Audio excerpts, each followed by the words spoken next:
Picture this.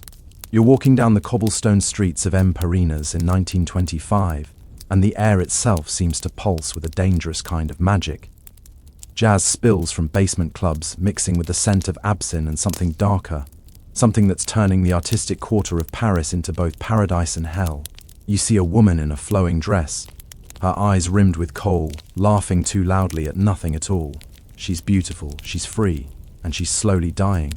What you're witnessing is one of history's most intoxicating yet tragic chapters, where the Bohemian dream collided headfirst with a nightmare that would consume an entire generation of brilliant women. This isn't just another story about the Roaring 20 Seconds. This is the untold story of how heroin transformed the lives of Bohemian women in 1920s Paris, turning artists, writers, and free spirits into casualties of their own liberation. But here's what makes this story absolutely mind-blowing. These weren't just random victims of addiction. These were some of the most talented, independent, and revolutionary women of their time. Women who had broken free from Victorian constraints, who were redefining what it meant to be female in the modern world. And the very substance that promised to enhance their creativity and deepen their artistic vision became the thing that destroyed them. You're about to discover why 1920s Paris became ground zero for what historians now call the first modern heroin epidemic, and how the women who thought they were living their most authentic lives were actually walking straight into a trap that would define the dark side of the jazz age forever. Let me paint you a picture of what Paris looked like in 1924. Because understanding this world is crucial to understanding how heroin could take hold so completely. The Great War had ended just 6 years earlier, leaving behind a generation that had witnessed unimaginable horror. The old world was dead, and in its place emerged something entirely new, something that rejected every traditional value their parents had held sacred. Paris in the 20s wasn't just a city, it was a magnet for every creative soul who wanted to escape the suffocating conventions of their homeland. American women fled prohibition and Puritan morality. British women escaped the rigid class system. Russian immigrants brought their own brand of artistic intensity. And French women, well, they were discovering that they could finally live like men had always lived, with freedom, passion, and absolutely no apologies. The Bohemian quarters of Montparnasse and Mat had become these incredible melting pots, where nationality, class, and gender seemed almost irrelevant. What mattered was your art, your passion, your willingness to live authentically. Women could smoke in public, they could drink, they could have lovers without shame, they could support themselves through their creativity. It was intoxicating in the most literal sense. But here's where the story takes its first dark turn. In this world where boundaries were constantly being pushed, where experimentation was not just accepted, but celebrated, drugs weren't seen as dangerous substances to be avoided. They were seen as tools for artistic exploration, ways to access deeper levels of consciousness and creativity. Opium had been the drug of choice for Bohemians since the late 1800s. Writers like Charles Baudelaire had romanticized it, and opium dens were scattered throughout Paris, often disguised as innocent tea houses or artist studios. But opium was expensive, time-consuming to prepare, and required specific equipment. What these women didn't realize was that something far more dangerous was about to flood their world. Heroin had been invented in 1874 by a German chemist working for Bayer, the same company that gave us aspirin.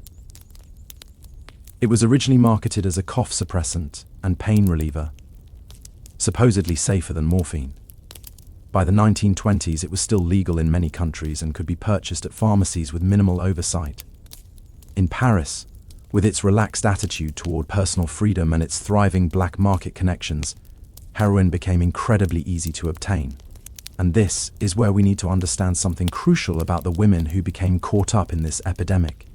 These weren't desperate addicts living on the streets. These were intelligent, creative, often well-educated women who made calculated decisions about their drug use. They saw heroin as a way to enhance their artistic vision, to access emotions and experiences that would fuel their creativity. Take someone like Kiki de Montparnasse, born Alice Prin, who became one of the most famous models and performers of the era. She wasn't her real name, of course. Most of these women had reinvented themselves completely, shedding their birth names along with their conventional backgrounds. Kiki embodied everything the Bohemian movement represented. She was fearless, sexually liberated, artistically gifted, and completely uninterested in society's expectations for women. Kiki posed for some of the greatest artists of the time, including Man Ray and Moise Kissling. She performed in cabarets, she painted her own work. She wrote memoirs that scandalized proper society. She lived exactly the kind of life that previous generations of women could only dream about. And like so many of her contemporaries, she began experimenting with heroin as a way to push her creative boundaries even further. The drug culture of Bohemian Paris was incredibly social. Women didn't use heroin alone in dark alleys. They used it in artist studios, at glamorous parties, in the company of writers, painters, and musicians who were all convinced they were participating in something profound and meaningful. There were entire social rituals around drug use, elaborate ceremonies that made the experience feel artistic and sophisticated, rather than dangerous and degrading. Picture a typical evening in one of these studios. The walls are covered with half-finished paintings, sculptures in various stages of completion. There's a gramophone playing jazz records, bottles of wine and absinthe scattered around, and a group of the most interesting people in Paris, engaged in intense conversations about art, philosophy, and the meaning of existence. Someone produces a small vial of white powder, and suddenly the evening takes on an entirely different quality. What these women experienced wasn't the immediate devastating effects we associate with heroin today. The drug was purer then, and for many users, the initial effects were subtle. They felt more confident, more creative, more connected to their art and their emotions. Colors seemed more vivid. Ideas flowed more freely, and the chronic anxiety that many artists carried seemed to simply melt away. Heroin didn't immediately destroy their lives. Instead, it seemed to enhance them. Women found they could work for hours without fatigue, that their inhibitions disappeared, that they could access parts of their psyche that had previously been locked away. For artists who were already living on the edge, who were already pushing boundaries in every other aspect of their lives, heroin felt like the logical next step in their journey toward complete creative freedom. But the Bohemian community in Paris wasn't isolated from the larger world, and that larger world was becoming increasingly dangerous for drug users. The aftermath of World War I had created complex international smuggling networks, and Paris had become a major hub for drug trafficking between Asia and the Americas. The heroin that was flooding the Bohemian quarters wasn't always the pharmaceutical-grade product these women thought they were getting. Street dealers began cutting their product with increasingly dangerous substances. What started as experimentation with a supposedly safe pharmaceutical product gradually became Russian roulette with unknown chemical combinations. Women who thought they were making informed choices about their bodies and their consciousness were actually gambling with their lives every time they used. The social dynamics of heroin use also created their own set of problems. In a community where artistic credibility was everything, drug use became a kind of currency. Women who didn't use were sometimes seen as bourgeois, as not fully committed to the Bohemian lifestyle. There was enormous peer pressure to participate to prove that you were truly free from conventional moral constraints. And here's something that makes this story even more tragic. Many of these women were supporting themselves through their art for the first time in history. They were finally economically independent, finally free to make their own choices about their bodies, their relationships, their careers. The very freedom they had fought so hard to achieve became the context in which they made the decisions that would ultimately destroy them. The dealers who supplied heroin to the Bohemian community understood their market perfectly. They weren't selling to desperate addicts. They were selling to sophisticated, educated women who saw themselves as pioneers of modern living. The marketing was subtle but effective. Heroin was presented as the ultimate expression of personal freedom, the final rejection of bourgeois morality. What these women didn't understand was that heroin doesn't discriminate based on intelligence, creativity, or social class. The same brain chemistry that made them brilliant artists made them vulnerable to addiction. The same sensitivity that fueled their creativity made them more susceptible to the drug's effects. The same rebellious spirit, that had freed them from Victorian constraints, made them dismiss warnings about the dangers they were facing. As 1925 turned into 1926, the first signs of the epidemic began to emerge. Women who had been productive, successful artists began missing appointments, failing to complete commissions, disappearing for days at a time. Their work, when they managed to produce it, began showing the effects of their drug use. Some became more abstract, more emotionally intense. Others became repetitive, obsessive, losing the spark that had made them special. But perhaps most tragic of all, the community that had once celebrated these women's independence and creativity began to turn against them as their addiction became obvious. The same Bohemian society that had encouraged their experimentation now saw their drug use as weakness, as a betrayal of the artistic ideals they had once shared. The transformation wasn't immediate, but it was inevitable. By 1926, what had started as artistic experimentation had evolved into something far more sinister. The women who had once gathered in studios to discuss philosophy and share creative inspiration were now meeting primarily to share their supply to ensure they wouldn't face the agony of withdrawal alone. Marie Vassilf, who ran one of the most famous artist cantons in Montas, began noticing the change in her regular customers. Women who had once arrived early, eager to engage in heated debates about cubism or surrealism, now showed up late, their eyes glassy, their conversations disjointed, the vibrant energy that had made her establishment a cult. Ural Hub was slowly being replaced by something hollow and desperate. What makes this period so heartbreaking is how these women initially tried to maintain their artistic personas, even as their addiction deepened. They would still attend gallery openings, still participate in literary salons, still present themselves as the liberated, creative spirits they had always been. But behind the carefully applied makeup and fashionable clothes, something fundamental was dying. The physical effects began showing first. Heroin suppresses appetite, and many of these women became dangerously thin. Though in the fashion-conscious world of 1920s Paris, extreme thinness was often seen as chic rather than concerning.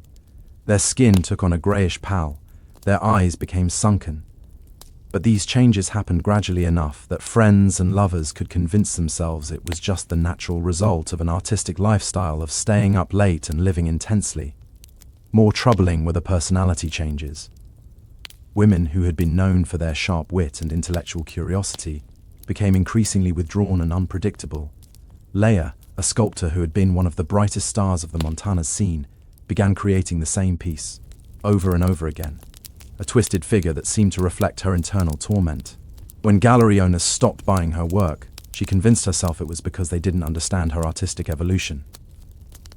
The economics of addiction created their own devastating cycle. Heroin was expensive, and as tolerance built, these women needed more and more to achieve the same effects. Women who had prided themselves on their financial independence began selling their possessions, their artwork, even their bodies to maintain their supply. The very economic freedom that had been so central to their identity as modern women became secondary to their need for tea, drug. But perhaps the most insidious aspect of heroin addiction in this community was how it isolated women from the support systems that might have helped them recover. The Bohemian world of 1920s Paris was built on the idea that everyone was free to make their own choices, that judgment and intervention were forms of bourgeois oppression. When friends tried to express concern about someone's drug use, they were often accused of being conventional, of not understanding the artistic temperament. This created a situation where women could spiral deeper and deeper into addiction, while maintaining the illusion that they were simply living more authentically than everyone else.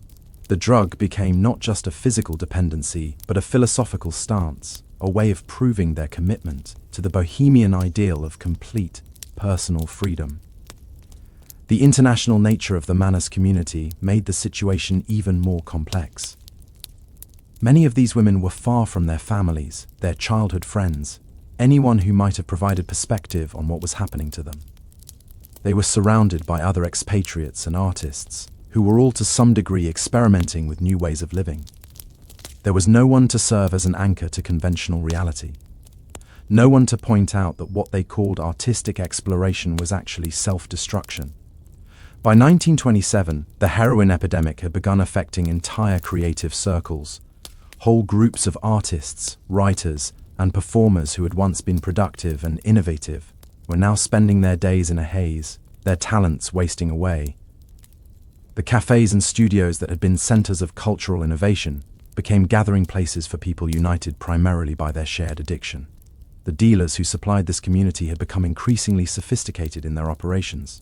They understood that their customers saw themselves as different from ordinary drug users, so they adapted their approach accordingly. Instead of street corners, they operated through networks of artists and models who could introduce new users in social settings. They presented heroin not as an escape from reality, but as a tool for accessing higher levels of artistic truth. Some dealers even cultivated relationships with specific artists, providing drugs in exchange for artwork or sexual favors. This created situations where talented women became trapped not just by their physical addiction, but by complex webs of debt and obligation. A painter might owe her dealer several pieces of work, but find herself unable to create anything of value while under the influence of the very drug she had received as payment. The medical understanding of addiction in the 1920s was primitive at best. Doctors often saw heroin addiction as a moral failing rather than a medical condition, and treatment options were limited and largely ineffective. Women who tried to quit often did so without medical supervision, suffering through withdrawal symptoms that could be life-threatening. Many gave up after their first attempt, convinced that recovery was impossible. The stigma surrounding addiction also meant that women often hid their drug use from medical professionals, making it impossible to get help, even when they wanted it. They might seek treatment for the physical symptoms of their addiction, the malnutrition, the infections, the various health problems that came with their lifestyle, but they rarely disclosed the underlying cause.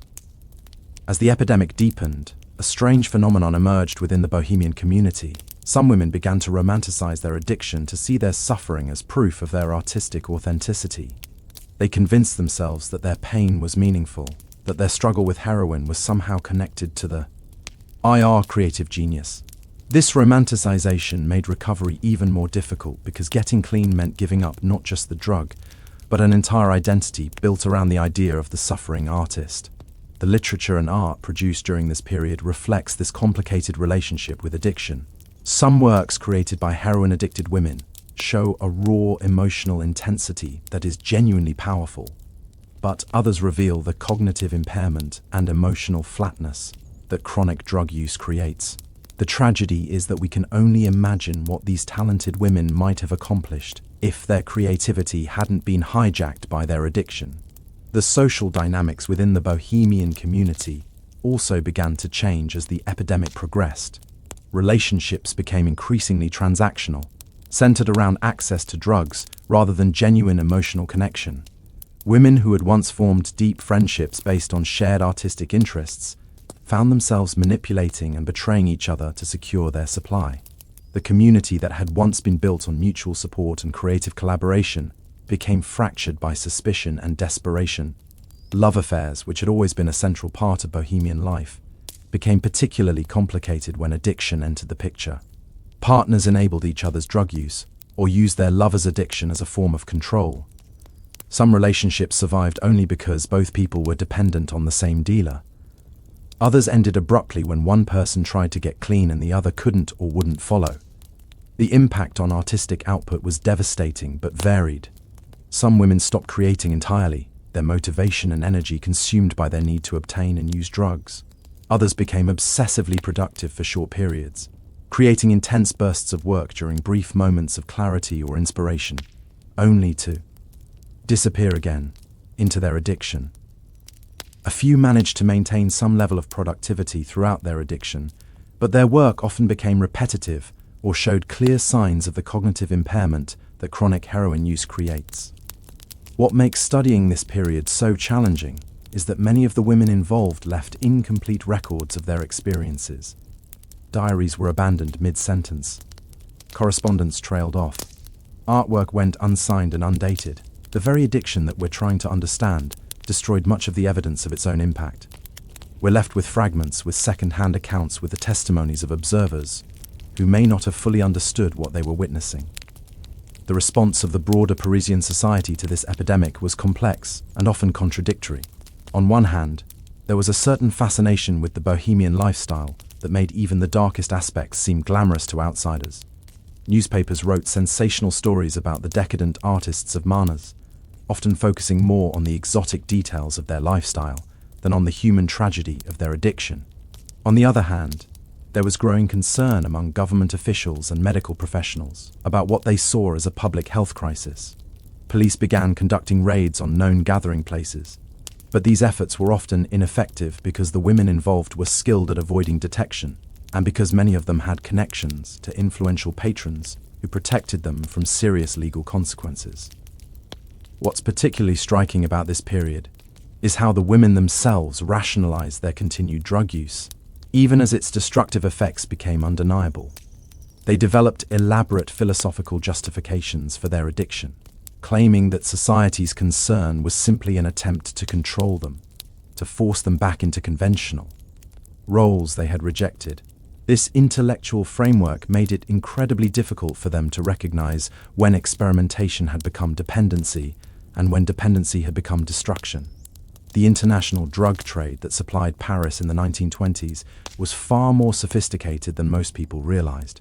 Heroin was being manufactured in clandestine laboratories across Europe and Asia, then smuggled through complex networks that often involved corrupt officials, international shipping companies, and even diplomatic pouches.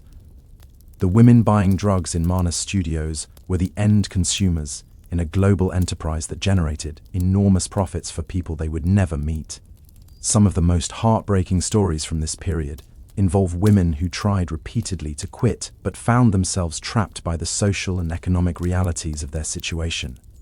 Marot, a painter from Chicago who had come to Paris to study at the École des Beaux-Arts, made several attempts to return to America and start fresh. But each time she tried to leave, she discovered that her addiction had made it impossible for her to function in the conventional world she had originally fled. The withdrawal symptoms were only part of the problem. After months or years of living in the accepting, non-judgmental environment of Bohemian Paris, the idea of returning to a society that would view her as a fallen woman was terrifying. She had burned bridges with her family, exhausted her financial resources, and lost touch with anyone who might have helped her rebuild a conventional life. Each failed attempt to quit reinforced her belief that recovery was impossible, that she was trapped forever in the world she had chosen.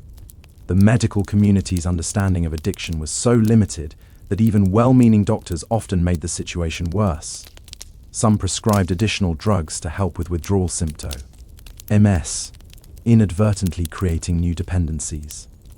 Others recommended treatments that were not just ineffective, but actively harmful, like ice baths or electrical stimulation, that were supposed to shock the addiction out of patients.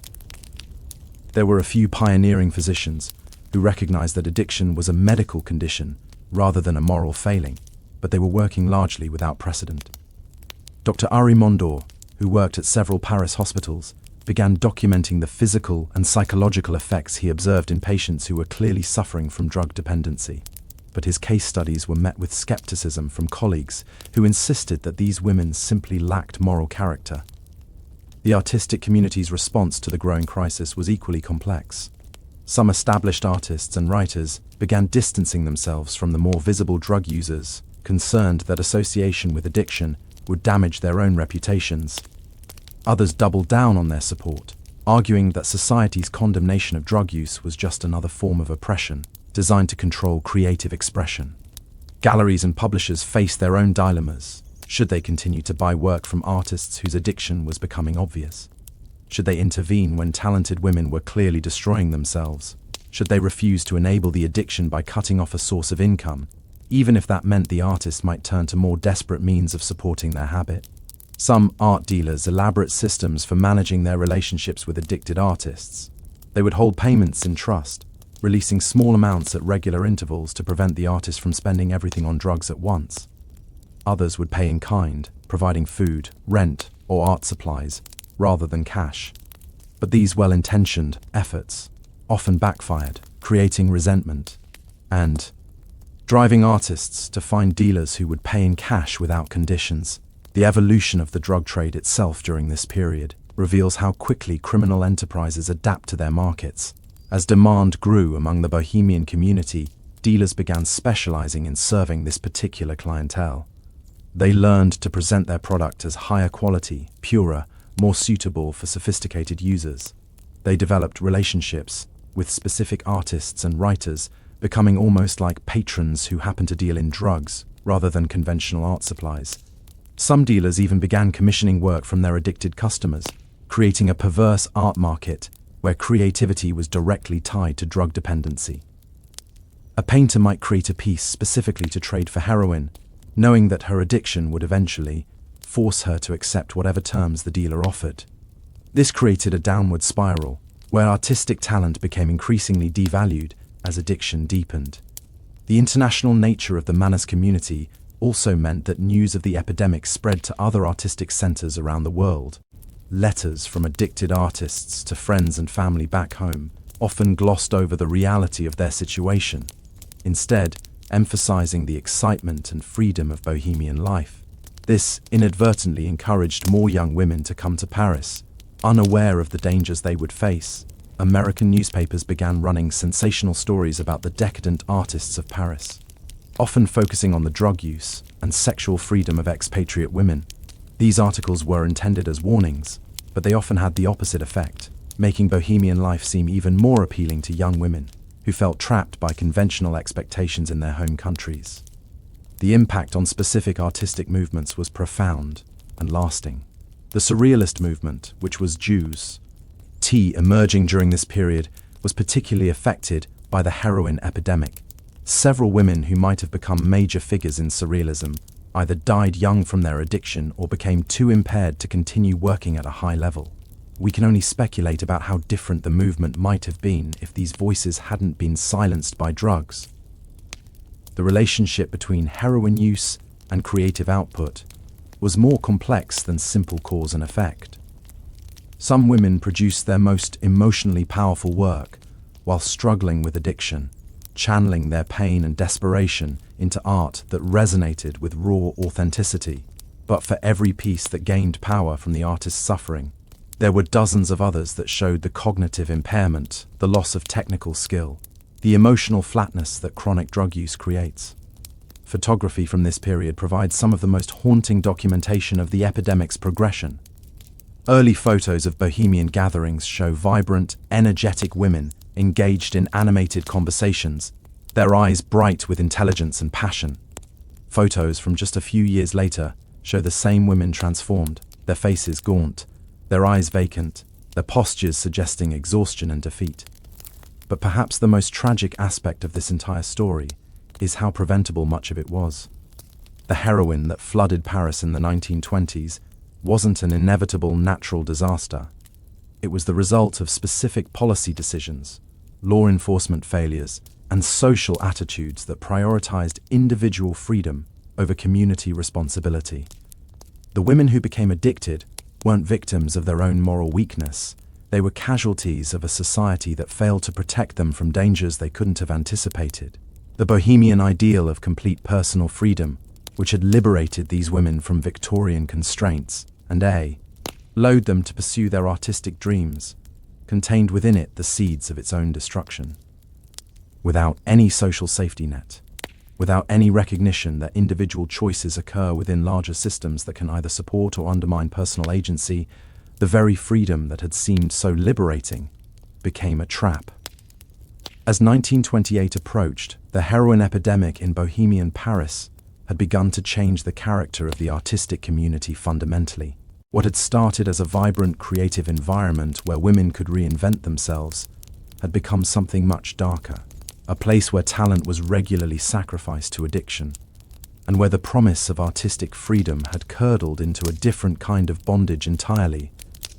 The women who survived this period, who managed to overcome their addiction or avoid it altogether, often spoke later about the strange duality of those years. They had experienced both the highest highs of creative freedom and the lowest lows of human degradation, sometimes within the same day, sometimes within the same hour. They had seen what was possible when women were truly free to pursue their artistic visions. And they had also seen how quickly that freedom could be corrupted by forces beyond their control.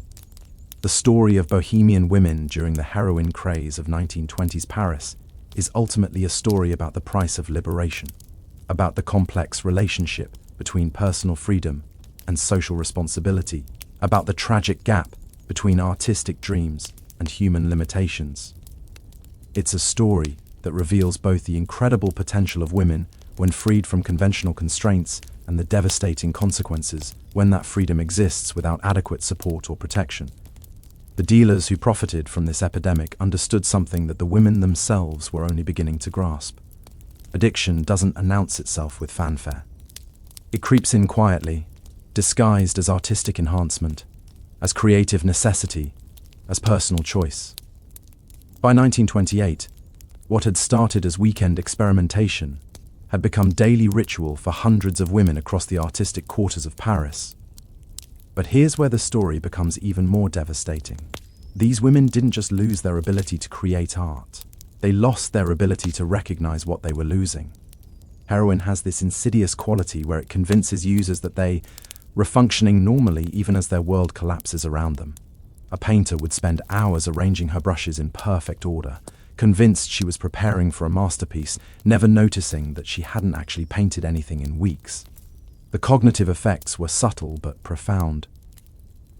Women who had once been known for their sharp intellectual debates found themselves struggling to complete sentences. Memory became unreliable. Time took on a strange quality where hours could pass unnoticed or minutes could feel like eternities. The very mental agility that had made these women successful artists was being systematically destroyed. What makes this period particularly tragic is how the women adapted their self-perception to match their declining abilities. Instead of recognizing that something was wrong, they convinced themselves that they were evolving as artists. A sculptor who could no longer manage complex compositions would claim she was embracing minimalism. A writer whose prose had become disjointed would insist she was exploring stream of consciousness techniques. The social dynamics within the Bohemian community created what we would now recognize as a classic enablement system. Friends didn't confront each other about obvious drug problems because confrontation was seen as bourgeois behavior. The Bohemian ideals celebrated acceptance and non-judgment, which meant that even the self-destructive behavior was often rationalized as personal choice that deserved respect.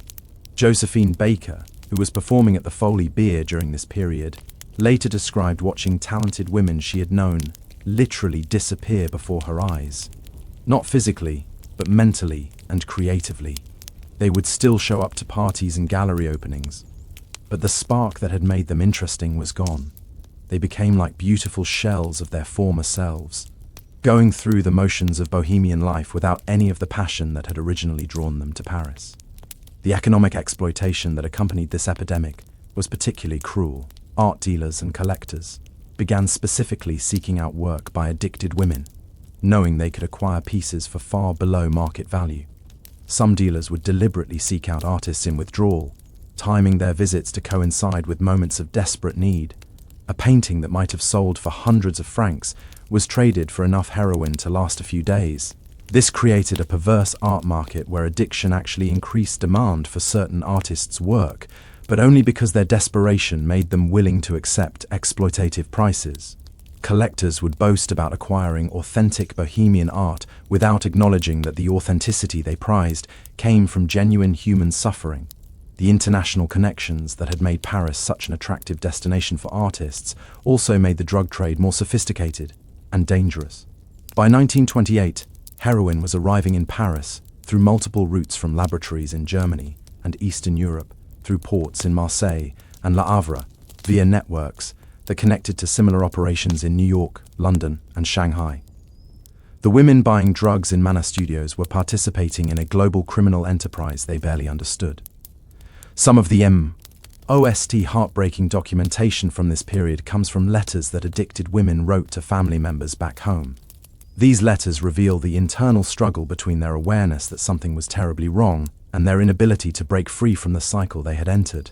A typical letter might begin with enthusiasm about recent artistic projects and social events, then gradually reveal underlying desperation as the writer asks for money, or makes excuses for missed correspondence. The physical deterioration that accompanied long-term heroin use was impossible to hide indefinitely. Despite the fashion trends that seemed designed to camouflage the effects, the extreme thinness that was stylish in the 20s could mask dangerous weight loss for months. Heavy makeup could hide the grey palette that came with chronic drug use, but eventually, the damage became too obvious to ignore. Dental problems were among the first visible signs that something was seriously wrong. Heroin suppresses saliva production, leading to rapid tooth decay that no amount of cosmetics could conceal.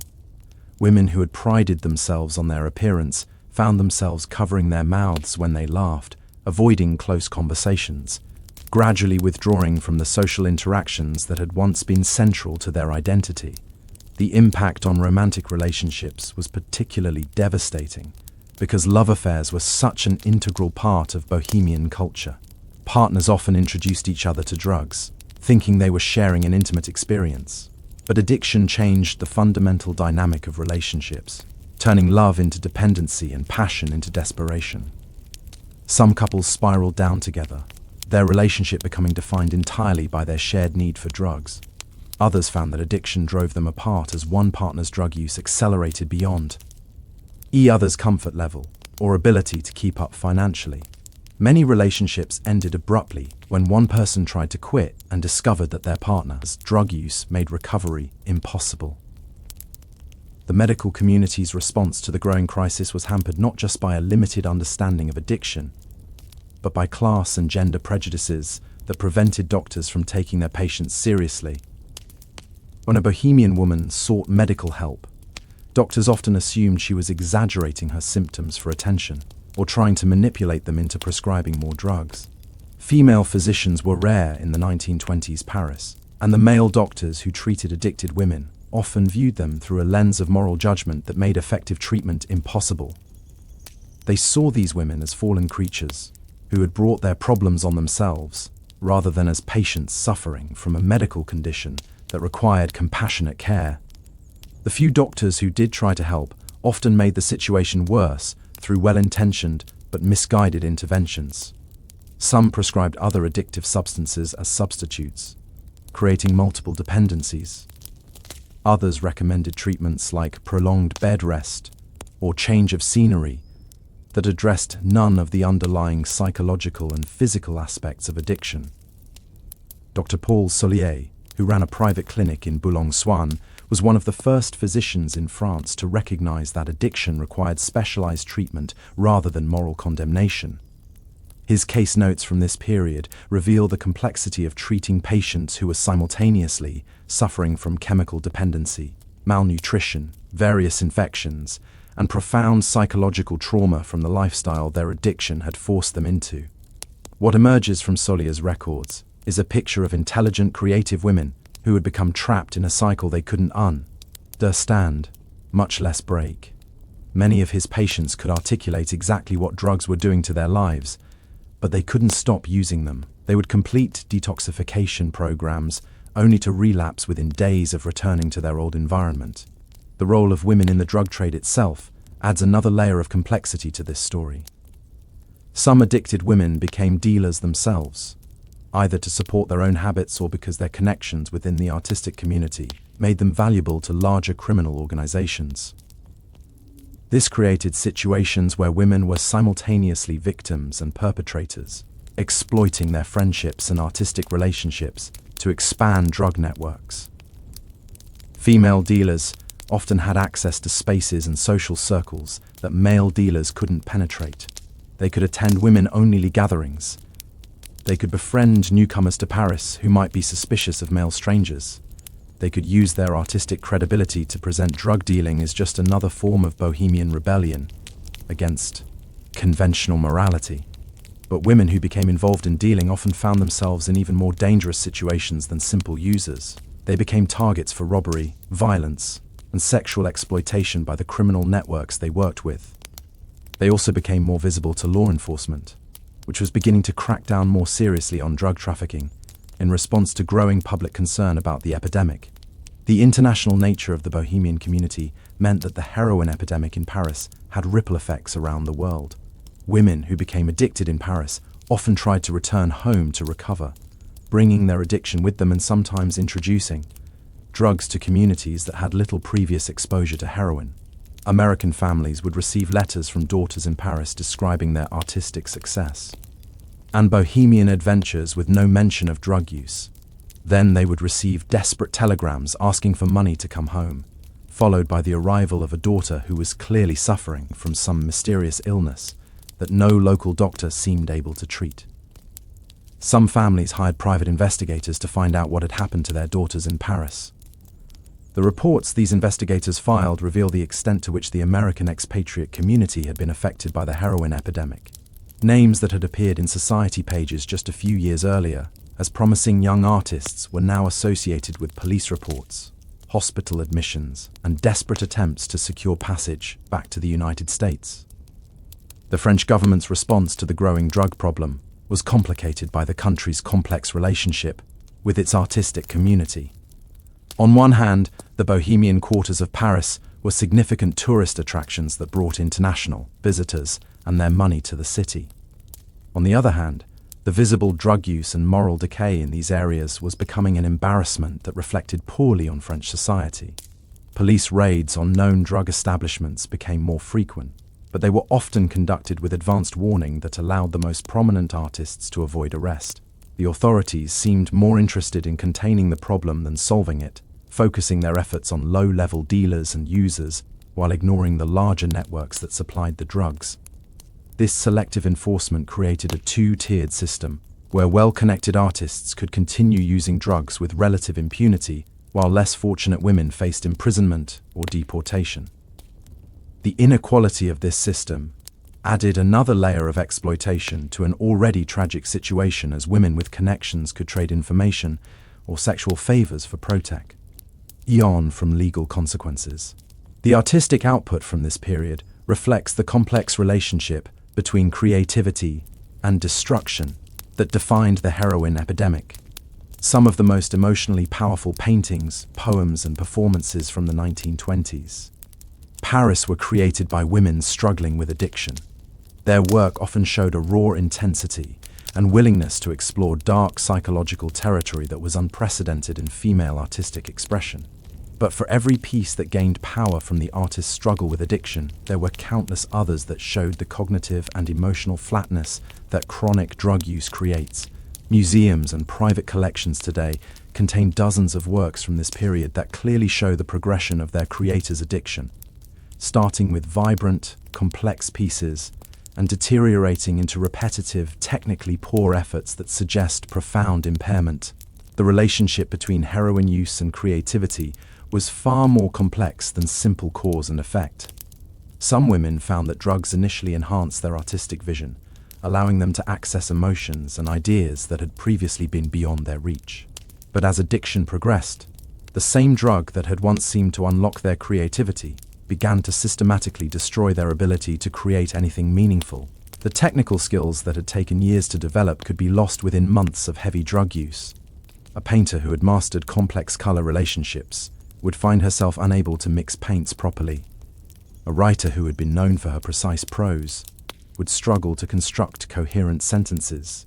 These losses were often irreversible, even for women who eventually managed to overcome their addiction. Perhaps most tragically, many of these women were aware of what they were losing but felt powerless to stop the process.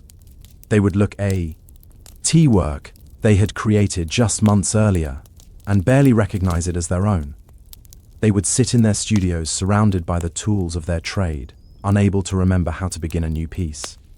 The gap between their artistic ambitions and their diminished abilities became a source of additional psychological trauma that often drove them deeper into drug use.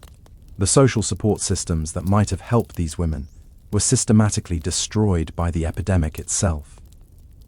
Friendships became transactional, centered around access to drugs rather than genuine emotional connection. Romantic relationships turned into mutual enablement pacts. The artistic community that had once provided encouragement and constructive criticism became a network of addicts who reinforced each other's self-destructive behavior. Women who tried to quit often found themselves completely isolated from the only social world they knew. The Bohemian community had no framework for dealing with members who wanted to reject the lifestyle that defined the group's identity. Recovery meant not just giving up drugs, but giving up friends, lovers, living situations, and often career opportunities that were all connected to the drug-using community. The few women who managed to maintain some distance from the epidemic often did so by leaving Paris entirely or by creating alternative social networks that explicitly excluded drug users. But these strategies required resources and connections that many women didn't have, particularly those who had come to Paris specifically to escape conventional social structures that might have provided support during a crisis. By 1929, the heroin epidemic had fundamentally altered the character of Bohemian Paris. The vibrant artistic community that had attracted creative women from around the world had become something much darker, more dangerous: the promise of art. Artistic freedom and personal liberation that had drawn so many talented women to Marnas and Montmartre had been corrupted by forces that none of them had anticipated when they first arrived in the City of Light. The women who survived this period, either by avoiding addiction entirely or by managing to recover from it, often spoke later about the strange duality of those years. They had experienced both the highest highs of creative freedom and the lowest lows of human degradation. Sometimes within the same day, they had seen what was possible when women were truly free to pursue their artistic visions. And they had also seen how quickly that freedom could be destroyed by their own choices and the predatory systems that exploited their vulnerability. What becomes clear from studying this period is that the heroin epidemic in 1920s Paris wasn't just a public health crisis or a criminal justice problem.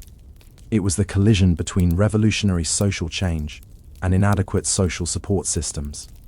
These women were pioneers breaking new ground in terms of female independence and artistic expression, but they were doing so without any of the safety nets or support structures that might have protected them from the dangers they encountered along the way. The tragedy wasn't just that so many talented women died young or had their careers destroyed by addiction. The tragedy was that their suffering was preventable.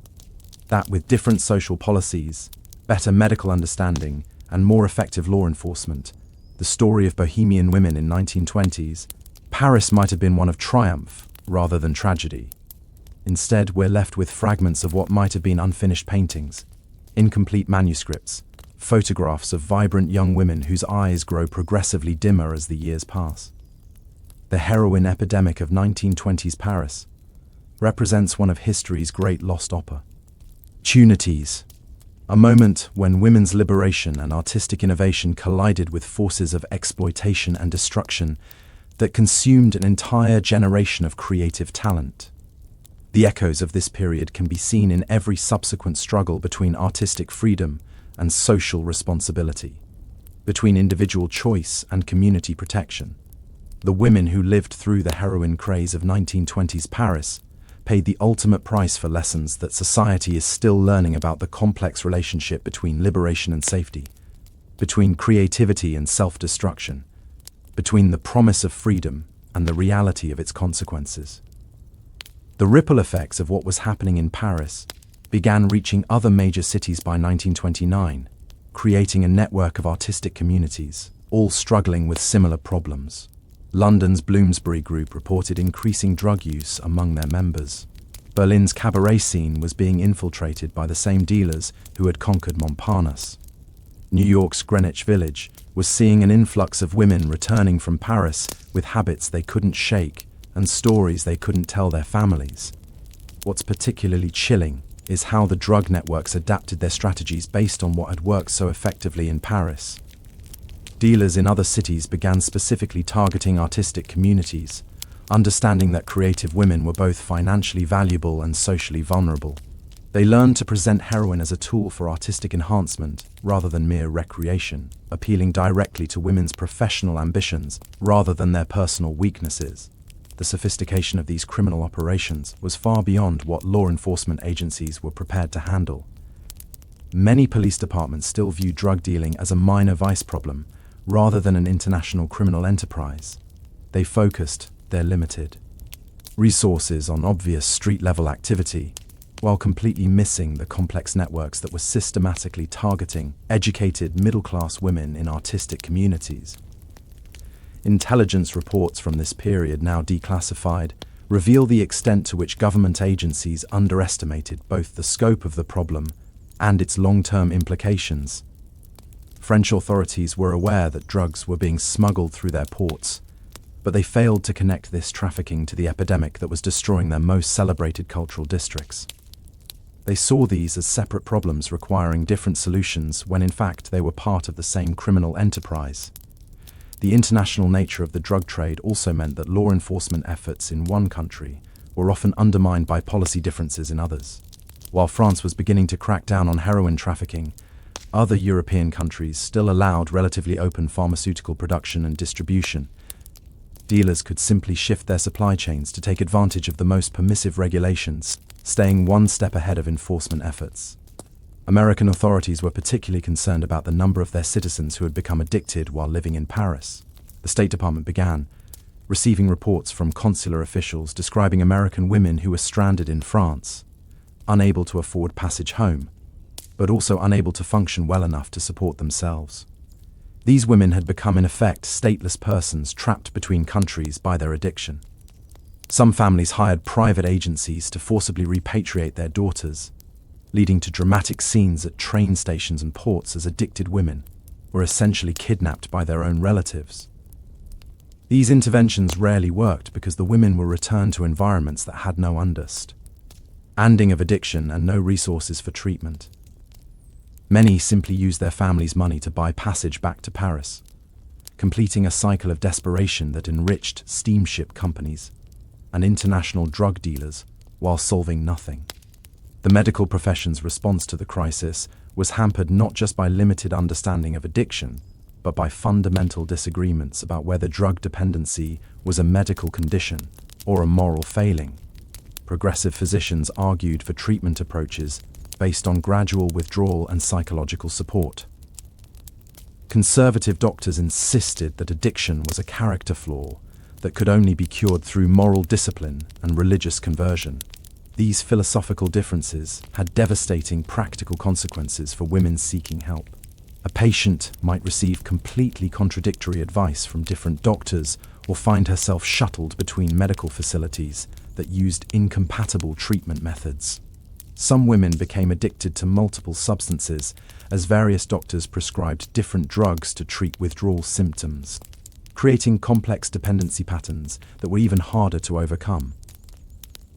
Dr. Marie Curie, despite her focus on radiology research, became involved in studying the epidemic after several of her female research assistants began showing signs of drug impairment.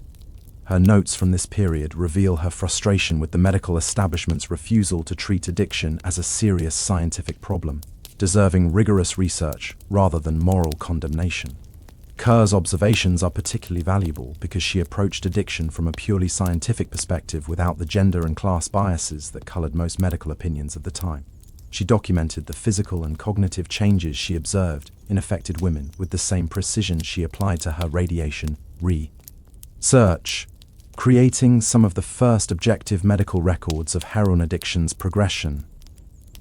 What emerges from Kerr's work is a picture of addiction as a complex interaction between brain chemistry, social environment, and individual psychology. She noted that the women who became most severely addicted often shared certain characteristics: high intelligence, creative temperament, and a history of using their minds intensively for professional work. These traits, which had been advantages in their artistic careers, seemed to make them more vulnerable to drugs that affected cognitive function. The art market's response to the epidemic revealed some of the most exploitative aspects of the entire crisis. Collectors and dealers quickly learned to identify artists whose work might become more valuable after their death from addiction. They would deliberately seek out severely impaired women, offering just enough money to keep them supplied with drugs while acquiring their entire artistic output at below market prices. Some collectors developed what amounted to stables of addicted artists, providing them with just enough support to continue working while ensuring they remained dependent and desperate. These arrangements were often presented as patronage or artistic sponsorship, but they were actually forms of exploitation that profited from human suffering while contributing to the very problem they claimed to address. Gallery owners faced their own ethical dilemmas as the epidemic progressed. Should they continue exhibiting work by artists whose addiction was becoming obvious? Should they pay fair prices for artwork when they knew the money would be spent on drugs? Should they refuse to deal with addicted artists, potentially driving them to even more desperate measures? Some gallery owners tried to develop ethical guidelines for dealing with addicted artists. But these efforts were often undermined by competitors who were willing to take advantage of desperate women. The art market had no regulatory framework for addressing these issues, leaving individual dealers to make decisions based on their own moral compass rather than any professional standards. The impact on specific artistic movements was profound and lasting. The data movement, which celebrated chaos and rejected conventional artistic values, was particularly vulnerable to the nihilistic mindset that often accompanied severe addiction. Several prominent female artists either died from overdoses or became too impaired to continue working, fundamentally altering the movement's trajectory. Surrealism, which was emerging during the same period, was also deeply affected by the epidemic. The movement's emphasis on exploring unconscious mental processes made drug use seem like a legitimate artistic technique, rather than a dangerous medical condition. Several women who might have become major surrealist figures were lost to addiction before they could fully develop their artistic voice.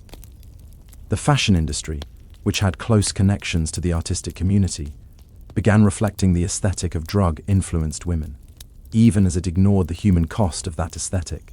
The extremely thin silhouettes that became fashionable in the late 20s were partly inspired by the gaunt appearance of addicted women. Makeup techniques designed to create dramatically pale complexions mimic the palette of chronic drug users.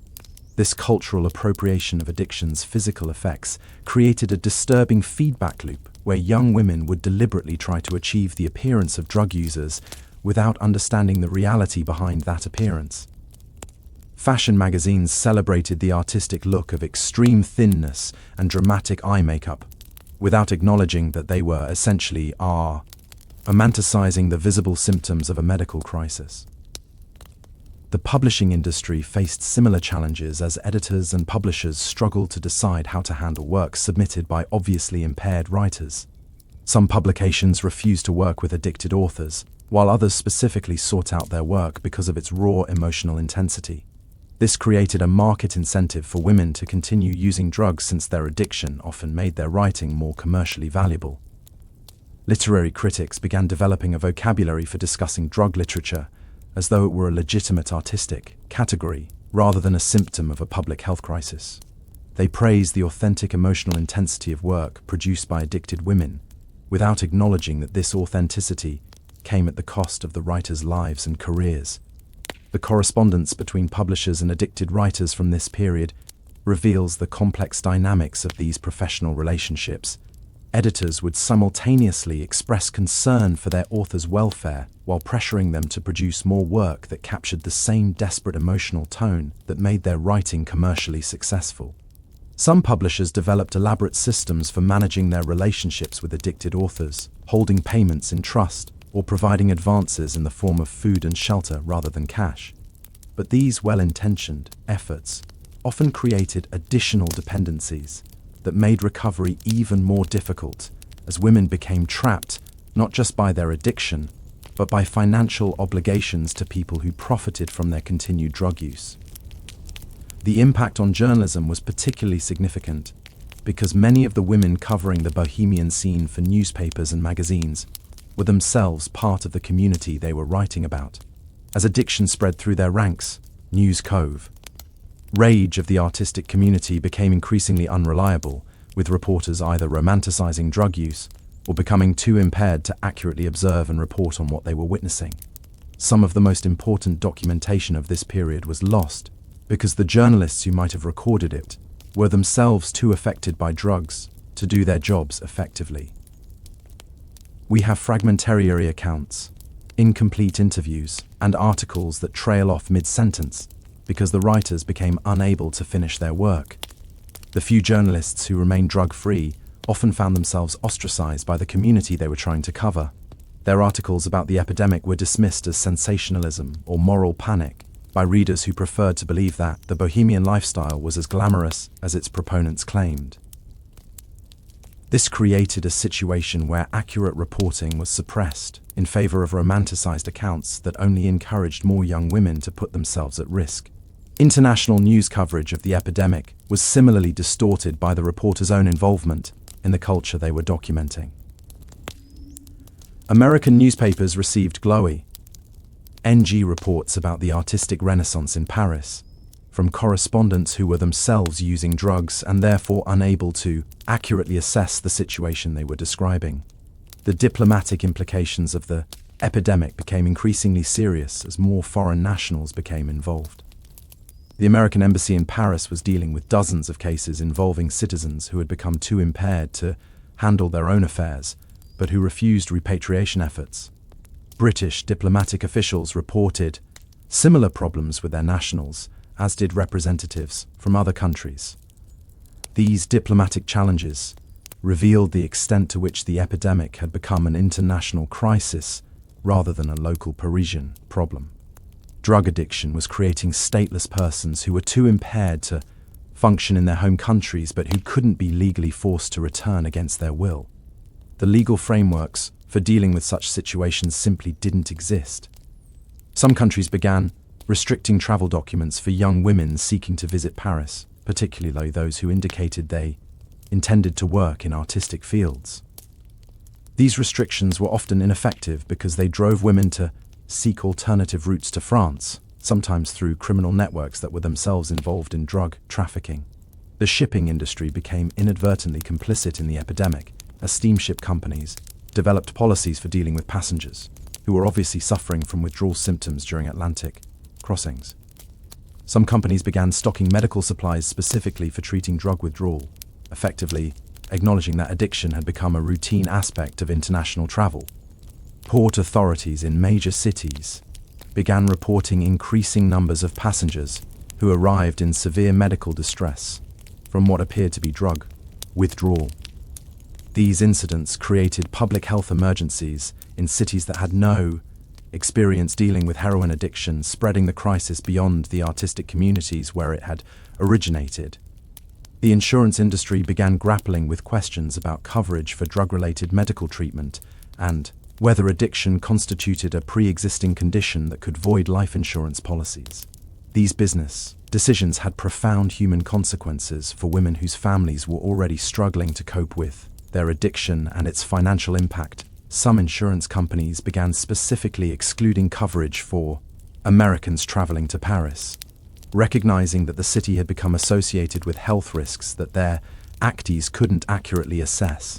This created additional barriers for women seeking treatment as medical care in Paris was expensive and families were often reluctant to invest in treatment they didn't understand and couldn't be sure would work. The banking industry also found itself dealing with the epidemic's consequences as addicted women's financial behavior became increasingly erratic. Banks reported unusual patterns of withdrawals and money transfers that suggested their customers were supporting drug habits rather than legitimate living expenses. Some financial institutions began developing policies for identifying and potentially restricting accounts that showed signs of being used to support drug purchases. These well-intentioned efforts often backfired by driving addicted women toward criminal networks that could provide financial services without oversight or moral judgment. The legal profession struggled with questions about whether contracts signed by obviously impaired individuals could be considered legally binding. This became particularly relevant for art sales, publishing contracts, and rental agreements involving women whose judgment had been compromised by drug use. Some lawyers began specializing in cases involving drug-addicted artists, developing expertise in the complex legal issues that arose when creative professionals became unable to manage their own affairs. These attorneys often found themselves serving more as social workers than legal advocates, helping families navigate the complex process of intervening in their daughters' lives without violating their legal rights. The religious community's response to the epidemic was complicated by theological disagreements about whether addiction was a sin requiring repentance or an illness requiring medical treatment. Some clergy members developed innovative approaches to helping addicted women, while others insisted that moral condemnation was the only appropriate response to what they saw as chosen behavior. Catholic institutions in Paris began receiving increasing numbers of women seeking refuge from their addiction, but the church's facilities and personnel were ill-equipped to handle the medical aspects of drug withdrawal. Some convents developed informal treatment programs, but these were often based more on prayer and moral discipline than on medical understanding of addiction. Protestant missionaries working in the artistic districts reported that traditional religious approaches were largely ineffective with addicted women who had specifically rejected conventional moral frameworks. These missionaries began developing new evangelistic strategies that acknowledged the complex psychological and social factors underlying addiction. The Salvation Army and other charitable organizations found themselves overwhelmed by requests for help from families dealing with addicted daughters. These organizations had experience helping destitute individuals, but they were unprepared for the specific challenges posed by educated middle-class women whose addiction had destroyed their ability to function independently. Some charitable groups began developing specialized programs for addicted artists, recognizing that this population required different approaches than the typical recipients of social services. These programs often emphasized vocational rehabilitation and creative therapy rather than the moral reform that characterized traditional charity work. The educational system also grappled with the epidemic's implications as art schools and universities began dealing with students whose academic performance was being affected by drug use. Some institutions developed disciplinary policies, specifically addressing addiction, while others tried to provide support services to help affected students continue their education. The École des Beaux-Arts, which had attracted many of the American women who later became addicted, began screening international applicants more carefully and developing support systems for foreign students who might be vulnerable to the temptations of Bohemian life. These efforts were often too little, too late for women who had already been exposed to drugs before seeking formal artistic education. Private art instructors found themselves in particularly difficult situations when their students' work began showing signs of drug impairment. Should they continue teaching women who were obviously struggling with addiction? Should they intervene in their students' personal lives? Should they report concerning behavior to authorities or family members? Some instructors developed informal networks for identifying and helping addicted students, sharing information about warning signs and treatment resources. But these efforts were hampered by the Bohemian community's general resistance to outside intervention and its celebration of individual freedom above community responsibility. The impact on families was devastating and far-reaching, extending well beyond the immediate relatives of addicted women. Parents, siblings, and extended family members found themselves dealing with medical, legal, and financial crises they were completely unprepared to handle. The shame and stigma associated with addiction often prevented families from seeking help or even acknowledging the problem. Many families exhausted their financial resources trying to help addicted daughters, paying for multiple treatment attempts, travel expenses for interventions, and ongoing support for women who were unable to care for themselves.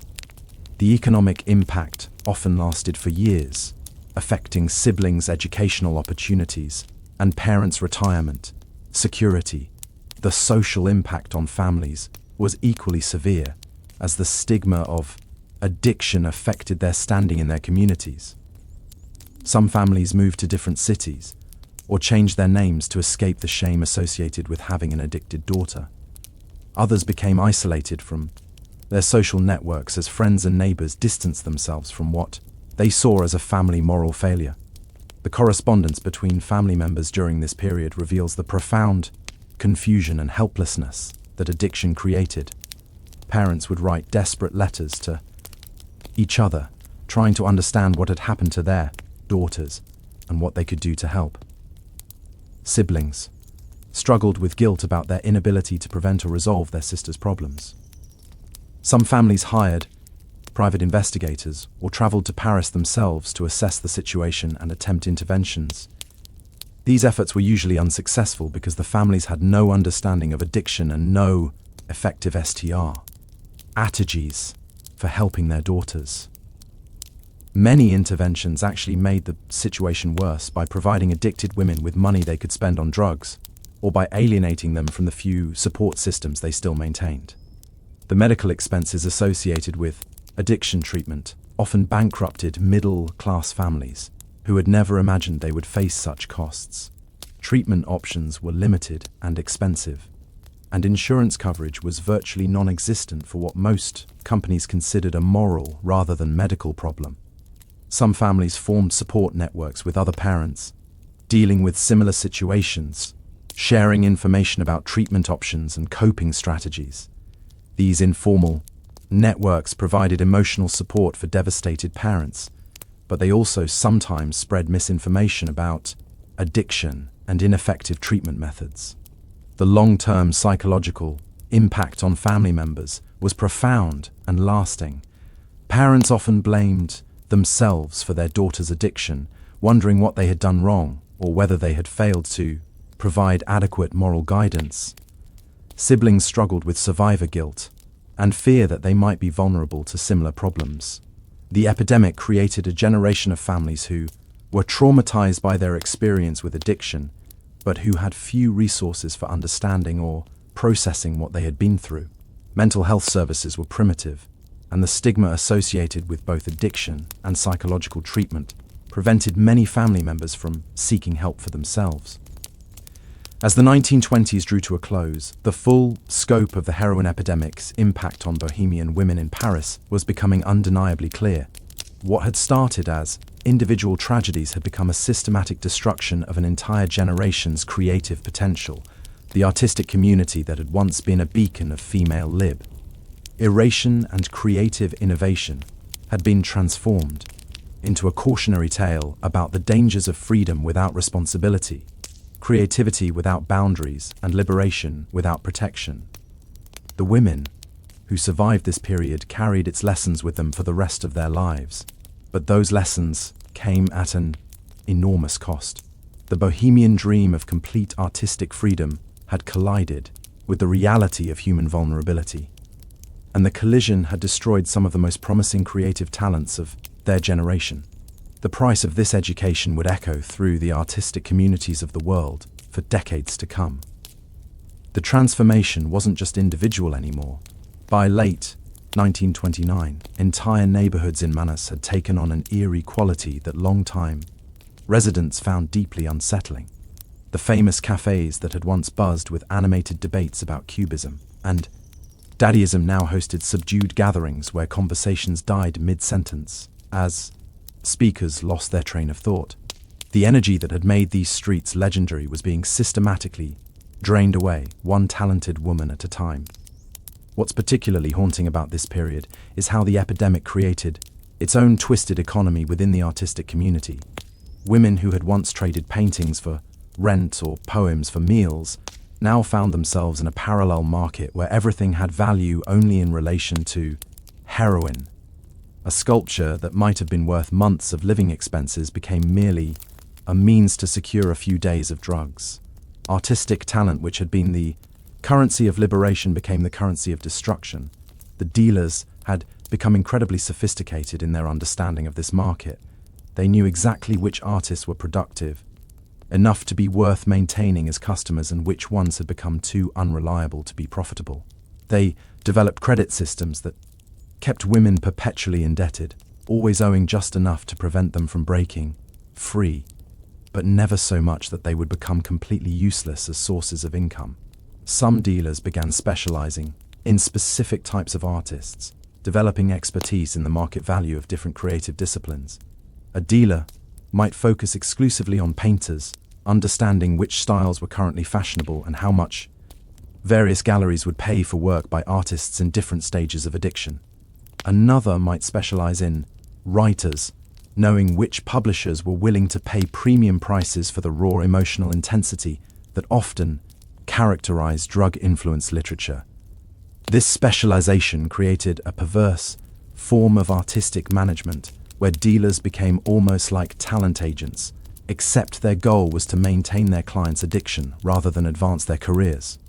They would provide just enough support to keep women productive, while ensuring they remain dependent. It was a business model that required extraordinary cruelty disguised as patronage. The psychological manipulation involved in these relationships was incredibly sophisticated. Dealers learned to present themselves as the only people who truly understood their clients' artistic needs. They would claim that conventional society wanted to suppress these women's creativity, that drugs were necessary for accessing their authentic artistic voice, that anyone who encouraged them to quit was really trying to control or diminish their talents. This narrative was particularly effective because it played into the existing Bohemian ideology about artistic authenticity and rebellion against bourgeois values. Women who might have been suspicious of obvious criminal manipulation were vulnerable to arguments that framed drug use as artistic necessity and recovery as artistic betrayal. The impact on creative output during this period reveals the complex relationship between consciousness and creativity that these women were unknowingly exploring. In the early stages of addiction, many women did experience enhanced creative periods where their inhibitions were reduced and their willingness to explore difficult emotional territory was increased. Some of the most powerful artistic works from this era were created during these brief windows of drug-enhanced creativity. But these creative bursts were inevitably followed by longer periods of diminished capacity as tolerance built and withdrawal. Symptoms began interfering with the ability to work consistently. Women would chase the memory of those early creative highs using increasing amounts of drugs in an attempt to recapture the artistic inspiration they had initially experienced. The tragedy was that the same neurological processes that made these women brilliant artists also made them particularly vulnerable to addiction. The creative mind's ability to make novel connections between disparate ideas, to think outside conventional patterns, to access and process complex emotions. All of these capabilities that fueled artistic genius also created brain chemistry that was especially susceptible to the artificial enhancement that heroin provided. Neuroscience wouldn't develop the tools to understand these connections for decades, but the women living through this epidemic were conducting an inadvertent experiment in the relationship between brain chemistry and creativity. The results of that experiment were written in destroyed lives and lost artistic potential, rather than in scientific journals. The lessons were no less real for being unrecorded. The international art world was beginning to take notice of what was happening in Paris, but the response was often counterproductive. Collectors and museums began seeking out work by artists who were known to be struggling with addiction, believing that their suffering added authenticity and emotional weight to their creations. This created market incentives that actually encouraged continued drug use by making addiction financially rewarding for artists. Gallery owners in New York, London, and Berlin began advertising exhibitions of authentic Parisian Bohemian art, often specifically mentioning the tragic circumstances of the artists' lives as selling points. This commercialization of human suffering created a global market for what was essentially tragedy, porn, disguised as artistic appreciation. Some critics began developing elaborate theoretical frameworks for understanding drug-influenced art, treating addiction as though it were an artistic movement rather than a medical condition. They wrote lengthy analyses of how heroin affected color perception, emotional expression, and symbolic content in visual art, completely ignoring the human cost of the phenomena they were studying with such academic detachment. This intellectualization of addiction had devastating effects on the women actually living through it. They began to see their suffering as artistically meaningful rather than medically treatable, which made recovery seem like a betrayal of their artistic identity. The art world's fascination with their tragedy became another barrier to seeking help, another reason to continue using drugs even as their lives disintegrated. The fashion industry's influence on this dynamic was particularly insidious. Designers began creating collections inspired by the aesthetic of drugging artists, celebrating the extreme thinness, pale complexion, and dramatic eye makeup that were actually symptoms of chronic illness. Fashion magazines published photo spreads that romanticized the bohemian look without acknowledging that they were essentially glamorizing the visible effects of addiction. Young women Reading these magazines saw images of models who were styled to look like addicted artists and interpreted this as aspirational rather than cautionary. The fashion industry was literally selling the appearance of drug addiction as desirable, creating cultural pressure for women to achieve a look that was actually indicative of serious medical problems. The beauty industry followed suit, developing cosmetic products designed to help women achieve the pale, gaunt appearance that had become fashionable. Powder compacts promised to create the perfect artistic palette, while eye makeup was designed to emphasize the dark circles and hollow appearance that characterized chronic drug users. Women were literally painting the symptoms of addiction onto their faces as fashion statements. This cultural appropriation of addiction's visual markers created a disturbing feedback loop, where the symptoms of a medical crisis became desirable aesthetic goals. Women who were actually suffering from addiction found their appearance being celebrated and imitated by healthy women who had no understanding of the reality behind the look they were copying. The music industry, which had always been closely connected to Bohemian culture, also began reflecting and amplifying the epidemic's influence. Jazz musicians, many of whom were themselves experimenting with drugs, began writing songs that romanticized the Bohemian lifestyle without acknowledging its darker aspects. These songs became popular throughout Europe and America, spreading the mythology of drug-enhanced creativity to audiences who had no direct experience with its reality.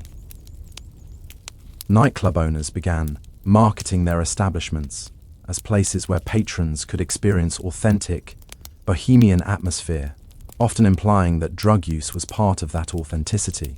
Some clubs actively facilitated drug sales by allowing dealers to operate on their premises or by employing staff members who could connect customers with suppliers. The entertainment industry's romanticization of addiction created a cultural narrative that made recovery seem boring and conventional by comparison. Women struggling with addiction were told both explicitly and implicitly that their drug use was what made them interesting, creative, and authentically Bohemian. Quitting drugs wasn't just giving up a substance, it was giving up an identity that had been validated and celebrated by the broader culture. The publishing industry's role in perpetuating this mythology was equally problematic. Publishers began actively seeking out memoirs and fiction by addicted women, marketing these works as windows into the authentic Bohemian experience. The more tragic and drug influenced the content, the more marketable it became, creating financial incentives for women to continue using drugs and documenting their deterioration. Literary agents began specializing in representing artists whose personal struggles added commercial appeal to their work. They would actively encourage clients to write about their addiction, their relationships with dealers, their experiences in the drugging community, treating human tragedy as raw material for profitable publications. Book reviewers developed a vocabulary for praising the raw authenticity and unflinching honesty of drug-influenced writing, often explicitly contrasting it with the sanitized work of writers who hadn't experienced addiction. This critical framework positions sobriety as artistically limiting and addiction as creatively liberating, making recovery seem like artistic suicide. The educational establishment's response to the epidemic revealed deep confusion about how to balance artistic freedom with student welfare. Art schools were torn between their mission to foster creative expression and their responsibility to protect their students' health and safety. Some institutions developed strict policies prohibiting drug use, while others took a hands-off approach that essentially enabled addiction by treating it as a personal choice that schools had no right to interfere with. The École des Beaux-Arts found itself at the center of this controversy as increasing numbers of its international students became involved with drugs. Faculty members were divided about whether to report concerning behavior to authorities or families, with some arguing that such intervention violated the principles of artistic freedom that the school was supposed to represent. Some professors began incorporating discussions of drug use into their curricula, not to discourage it, but to explore its potential artistic applications. These academic treatments of addiction often presented drug use as a legitimate artistic technique rather than a dangerous medical condition, giving institutional credibility to practices that were destroying their students' lives and careers. The research community was beginning to take interest in the epidemic, but their approach was often more exploitative than helpful. Psychiatrists and sociologists began studying addicted artists as subjects, rather than patients, focusing on the relationship between creativity and drug use while showing little concern for the welfare of the women they were observing. Some researchers gained access to the Bohemian community by presenting themselves as sympathetic observers of artistic culture, then used their position to document addiction's effects without providing any assistance to the women they were studying. Their publications contributed to the academic legitimization of drug use as an artistic practice while offering no practical help to the people suffering from its consequence. CES. Medical researchers were similarly focused on the intellectual puzzle of addiction rather than its human cost. They conducted studies on the physiological effects of heroin without developing effective treatment protocols, treating addicted women as interesting case studies rather than patients deserving compassionate care. The legal system's response to the epidemic was hampered by fundamental disagreements about whether addiction was a criminal or medical matter. Police were arresting women for drug possession, while doctors were debating whether addiction was a disease or a moral failing. This lack of coordination meant that addicted women often found themselves shuttled between criminal justice and medical systems that had contradictory approaches to their condition. Some judges began developing informal protocols for dealing with cases involving addicted artists, recognizing that traditional criminal penalties were ineffective for addressing what appeared to be medical problems. These progressive approaches were often undermined by prosecutors and police officers who insisted that addiction was chosen behavior that deserved punishment rather than treatment. The prison system was completely unprepared to handle the influx of addicted women who were being arrested on drug charges. Most facilities had no medical staff trained in addiction treatment, no protocols for managing withdrawal symptoms, and no programs designed to address the underlying issues that had led to drug use in the first place. Women who were incarcerated for drug-related offenses often emerged from prison in worse condition than when they entered, having been exposed to more dangerous criminal networks while receiving no effective treatment for their addiction. The criminal justice system was inadvertently making the epidemic worse by treating its symptoms punitively rather than addressing its causes medically. The diplomatic implications of the epidemic continued to escalate as more foreign governments became concerned about their citizens who were stranded in Paris by addiction. Some countries began developing repatriation programs specifically for addicted nationals. But these efforts were often frustrated by the women's refusal to cooperate and by French authorities' reluctance to forcibly deport foreign residents. The American embassy began maintaining informal lists of citizens who were known to be struggling with addiction, monitoring their welfare, and attempting to facilitate family interventions when possible. But diplomatic staff had no training in addiction counseling and limited authority to intervene in private citizens' lives, making their efforts largely ineffective. International tensions arose when some governments began blaming French authorities for failing to control the drug trade that was affecting their citizens. Diplomatic protests were filed, threatening to damage France's relationships with important allies over what had begun as a local public health problem but had evolved into an international crisis. The tourism industry, which had been profiting from Paris's reputation as a center of artistic innovation, began grappling with the city's growing association with drug use and moral decay.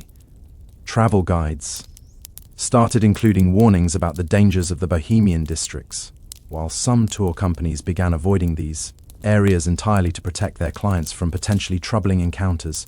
Hotel owners in Manars and Matra reported increasing problems with guests who were obviously suffering from drug-related health issues. Some establishments began requiring deposits to cover potential medical expenses or property damage, while others refused to accommodate guests who appeared to be under the influence of drugs. The restaurant, tea and cafe industry faced Similar challenges as establishments that had once been proud to serve the artistic community began viewing their Bohemian clientele as potential liabilities.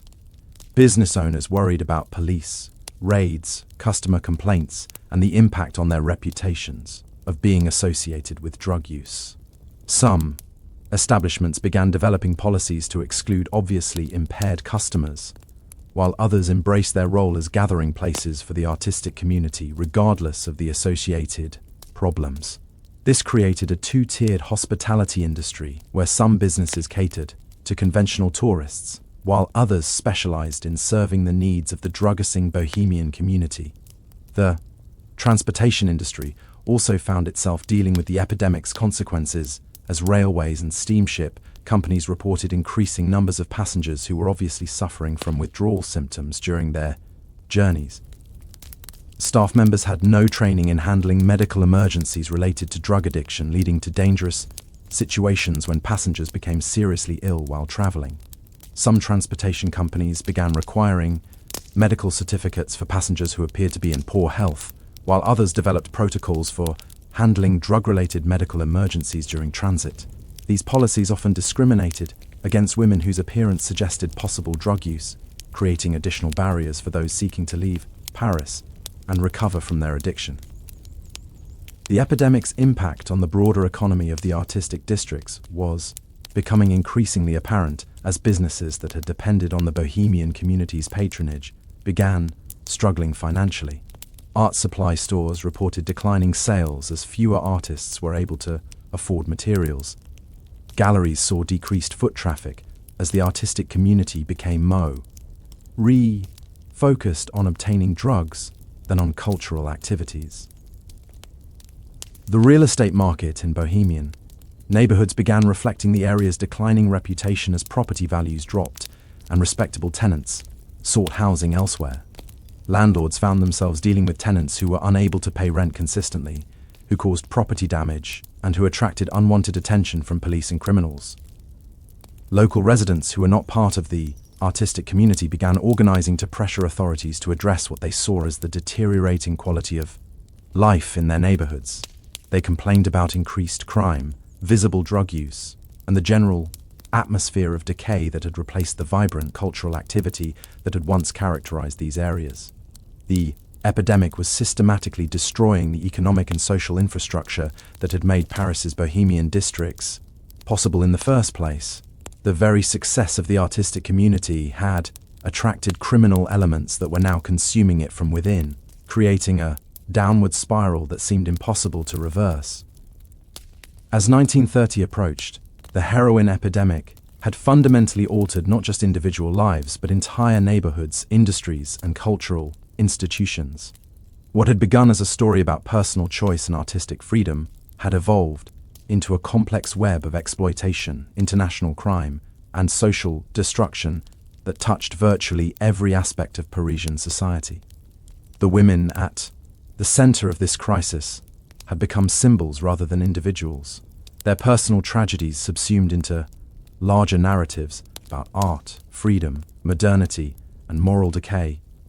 Their voices were increasingly absent from discussions about their own lives, as addiction rendered them unable to advocate for themselves, and as society found it easier to debate abstract principles than to confront the human cost of its failures.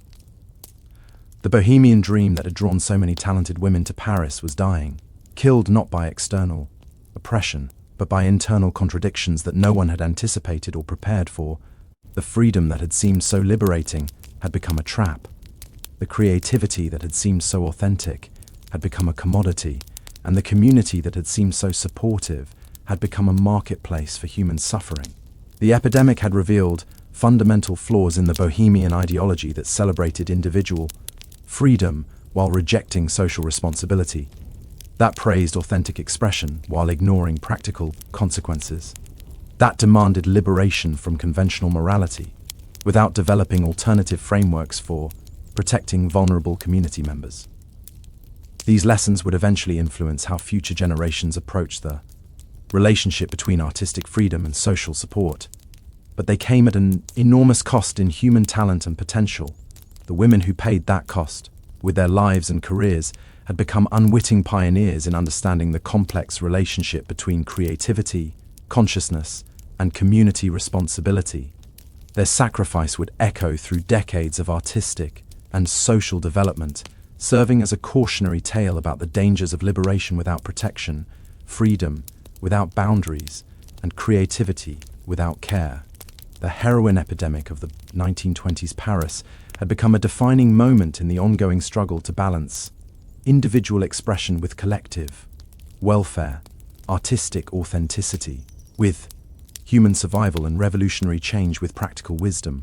The story was far from over, but already its impact was spreading beyond Paris, beyond the artistic community, beyond the 1920s themselves, creating ripple effects that would influence how societies around the world understood addiction, creativity, gender, roles, and the complex relationship between personal freedom and social responsibility for generations to come.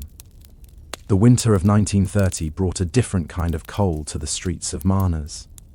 It wasn't just the bitter February wind that made people pull their coats tighter as they hurried past the cafes that had once been the heart of Bohemian Paris.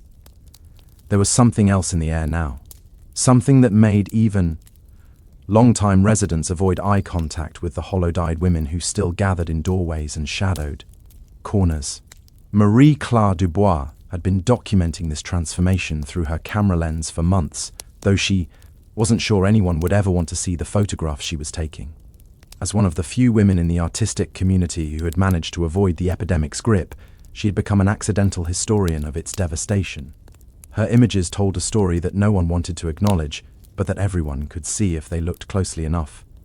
The photograph she took on February 15, 1930 would later become one of the most haunting documents of the entire epidemic. It showed a group of women sitting outside cafe floor, their faces turned toward the weak winter sun. At first glance, it looked like any other gathering of Bohemian artists taking a break from their work. But Marie-Claire's trained eye had captured something more disturbing in their expressions, a vacant quality that spoke of minds no longer fully present in their own bodies. These women had once been the stars of the Marnes scene.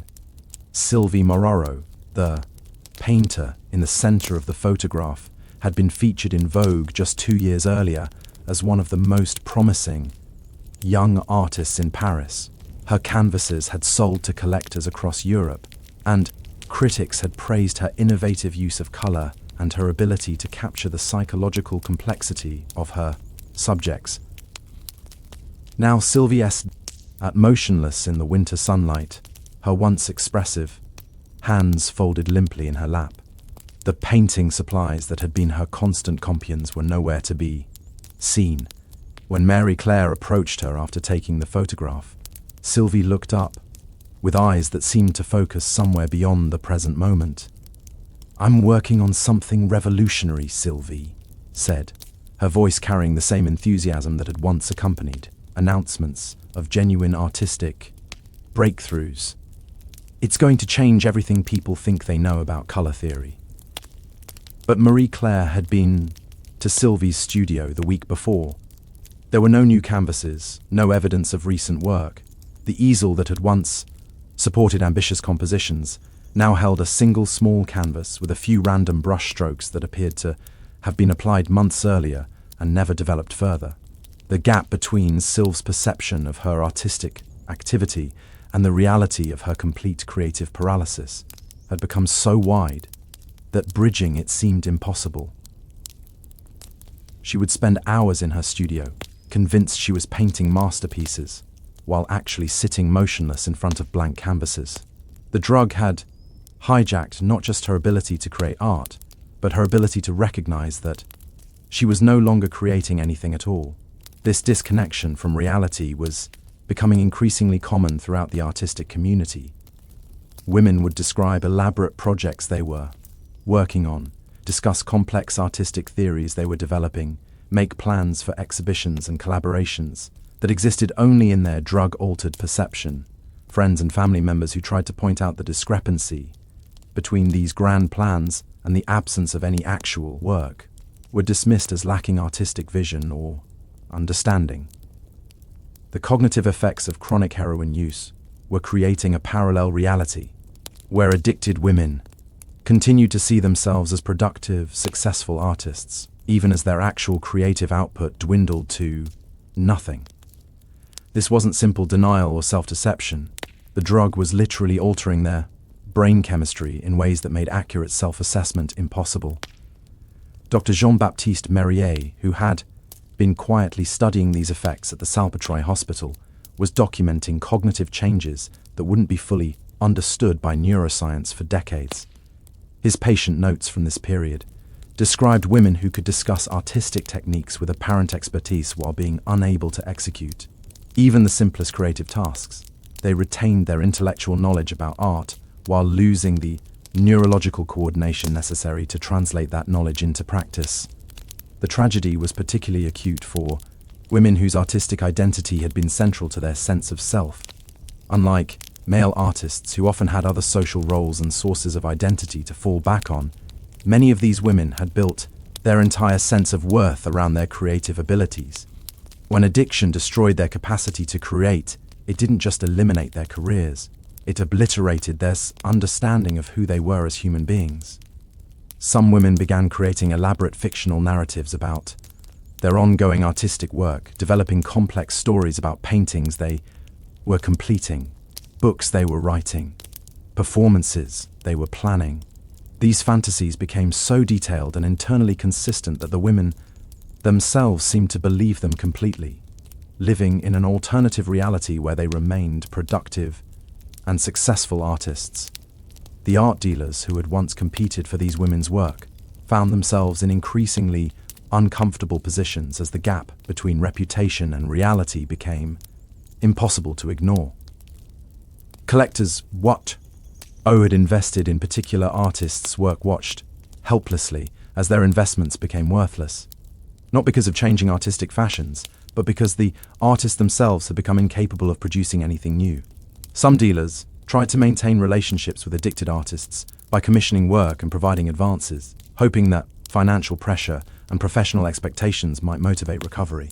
But these efforts usually backfired spectacularly, as the women would take the money, promise to deliver work within specific timeframes, then disappear for weeks or months before returning with excuses that became increasingly implausible. Pierre Rosenberg, who had been one of the most successful dealers in the manor art market, later described this period as watching a slow-motion disaster that he was powerless to prevent.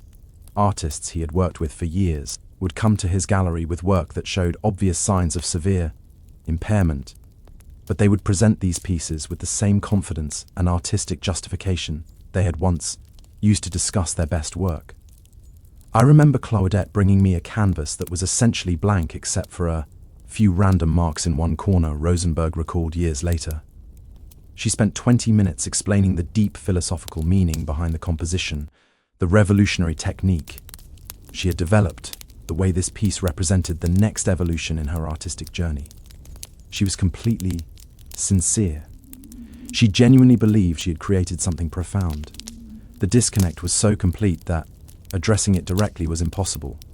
Pointing out the obvious problems with the work would cause the artist to become defensive and angry, insisting that conventional minds simply couldn't appreciate her innovative approach.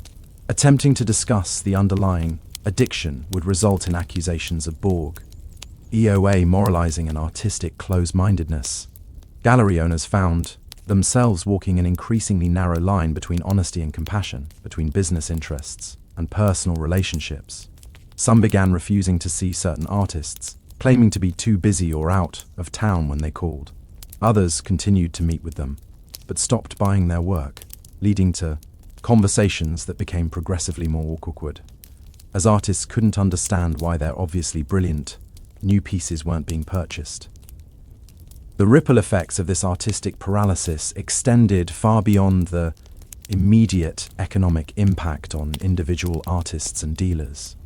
The entire cultural ecosystem that had made Paris the center of international artistic innovation was beginning to collapse as the most talented and productive members of the community became unable to contribute meaningfully to the creative dialogue that had driven the city's cultural renaissance.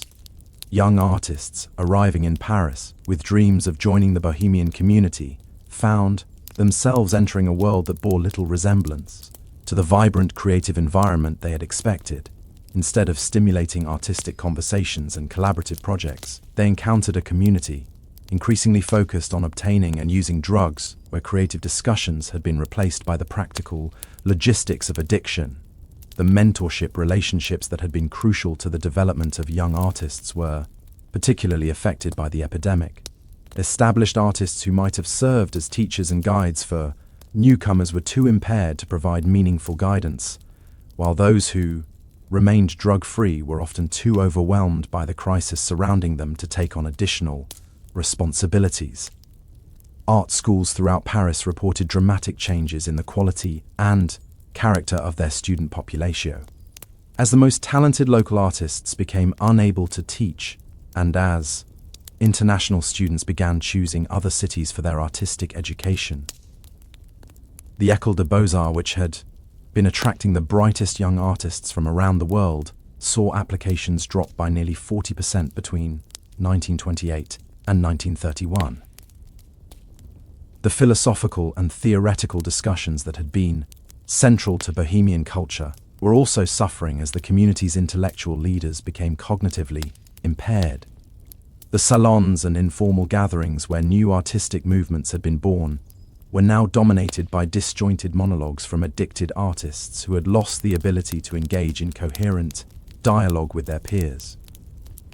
Gertrude Stein, who had been hosting regular gatherings of artists and writers at her salon, began noticing dramatic changes in the quality of conversation as more of her guests became affected by drug use.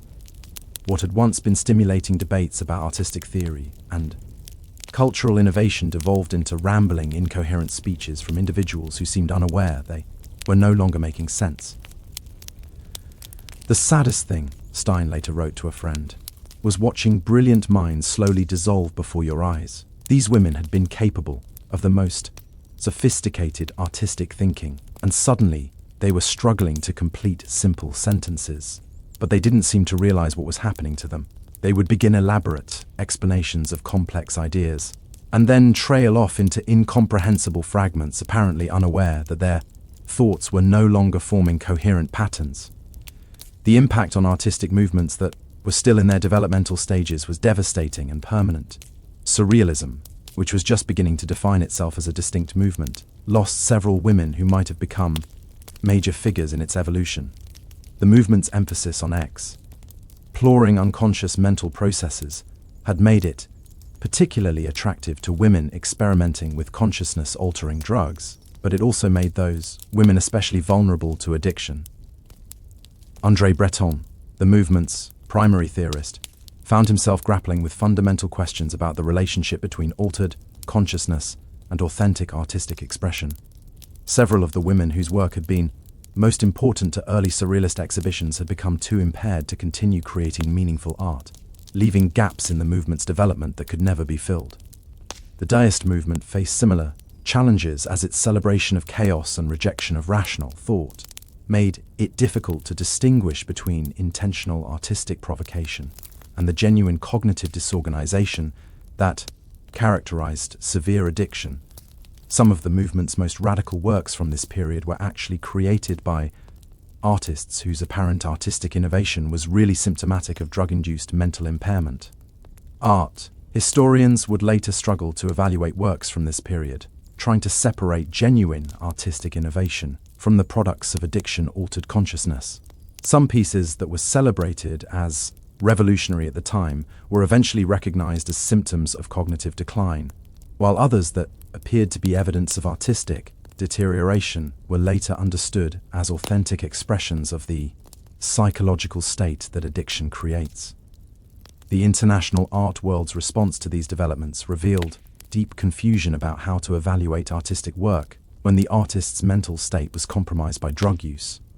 Critics and collectors struggled with questions about authenticity, artistic intention, and the relationship between personal experience and creative expression that had no clear answers. Some critics argue that drug-influenced art was more authentic because it represented unfiltered psychological experience, while others insisted that meaningful art required the kind of conscious control and intentional expression that addiction made impossible. These debates often became heated philosophical arguments that revealed more about the critic's own assumptions than about the artistic merit of the work they were discussing.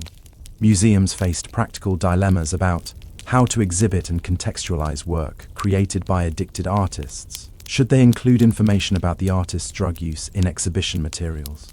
Should they present such work as examples of authentic artistic expression or as historical documents of a social crisis? Should they continue to acquire and display work that might have been created by artists who are not mentally competent to make informed decisions about their artistic legacy? The commercial art market developed its own complex relationship with addiction-influenced work. Some collectors specifically sought out pieces created by addicted artists, believing that the extremity of the artist's experience gave their work special emotional power and historical significance. Others avoided such work entirely, viewing it as tainted by circumstances that compromised its artistic integrity. Auction houses began developing policies about how to describe and market work by artists whose addiction was publicly known. Some emphasized the tragic circumstances of the artist's life as a way to increase the emotional impact and commercial value of their work. Others tried to focus purely on formal artistic qualities, while avoiding discussion of the personal circumstances that had influenced the work's creation. These commercial decisions had profound effects on how addiction-influenced art was perceived and valued by future generations. Works that were marketed as example of authentic artistic suffering commanded higher prices than similar pieces by non-addicted artists, creating economic incentives that romanticized addiction and encouraged the view that substance abuse was somehow connected to artistic authenticity. The insurance industry began grappling with complex questions about the value and insurability of work created by artists whose mental capacity was compromised by drug use. Could contracts signed by severely addicted artists be considered legally binding? Were works created during periods of obvious impairment as valuable as pieces from earlier periods when the artist was functioning normally? How should insurance companies assess the risk of insuring collections that included work by artists whose judgment and decision-making capacity were questionable? These legal and financial questions reflected broader social confusion about how to understand and respond to addiction's impact on creative individuals. Society wanted to celebrate artistic genius while condemning self-destructive behavior to honor creative achievement while acknowledging the human cost of the circumstances that sometimes produced it. The medical profession's understanding of addiction was evolving slowly, but treatment options remained limited and largely ineffective. Most doctors still viewed drug dependency primarily as a moral failing rather than a medical condition, which meant that women seeking help were more likely to encounter judgment than effective care. Dr. Henry Mondor, working at the Hospital Saint-Antoine, had begun developing what would later be recognized as some of the first medically based approaches to addiction treatment. His case studies from this period document the complex interaction between physical dependency, psychological trauma, and social circumstances that characterize severe heroin addiction. Mondor's observations were evolutionary for their time, because he treated addicted women as patients deserving medical care rather than as moral failures requiring punishment. His notes reveal a sophisticated understanding of addiction as a disease process that affected brain chemistry, emotional regulation, and social functioning in ways that made recovery extremely difficult without professional support. The tragedy of these cases, Mondor wrote in 1930, is not that these women lack moral character, but that they are suffering from a medical condition that impairs their ability to make rational decisions about their own welfare. Treating addiction as a moral problem rather than a medical one ensures that patients will continue to suffer and that the underlying disease process will remain untreated. Despite his progressive approach, Mondor's treatment options were severely limited by the medical knowledge and pharmaceutical resources available at the time.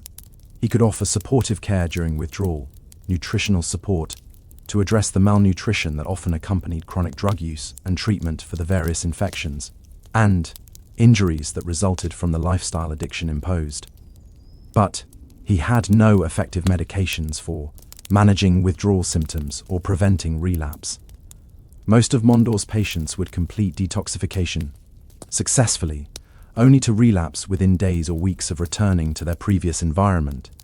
The social and psychological factors that had contributed to their initial drug use remained unchanged, and they had no tools for managing the cravings and emotional difficulties that made continued sobriety so challenging. The few women who did manage to achieve sustained recovery often did so by leaving Paris entirely, cutting all ties with the artistic community that had been central to their identity. This geographic solution worked for some, but it came at an enormous personal cost, as recovery meant abandoning not just drugs, but also friendships, romantic relationships, career opportunities, and the entire social world that had given their lives meaning. Margot Williams, the painter from Chicago, who had made several failed attempts to return home, finally achieved sobriety in 1931 by accepting her family's offer to pay for treatment at a private facility in Switzerland. The treatment itself was relatively primitive, consisting mainly of supervised withdrawal, followed by several months of rest and nutritional rehabilitation. But the distance from Paris and the complete break from her previous social environment allowed her to begin rebuilding her life without constant exposure to drugs and the people who used them. Williams later described her recovery as requiring her to become a completely different person. "I couldn't just stop using drugs," she wrote years later. "I had to stop being the person who used drugs.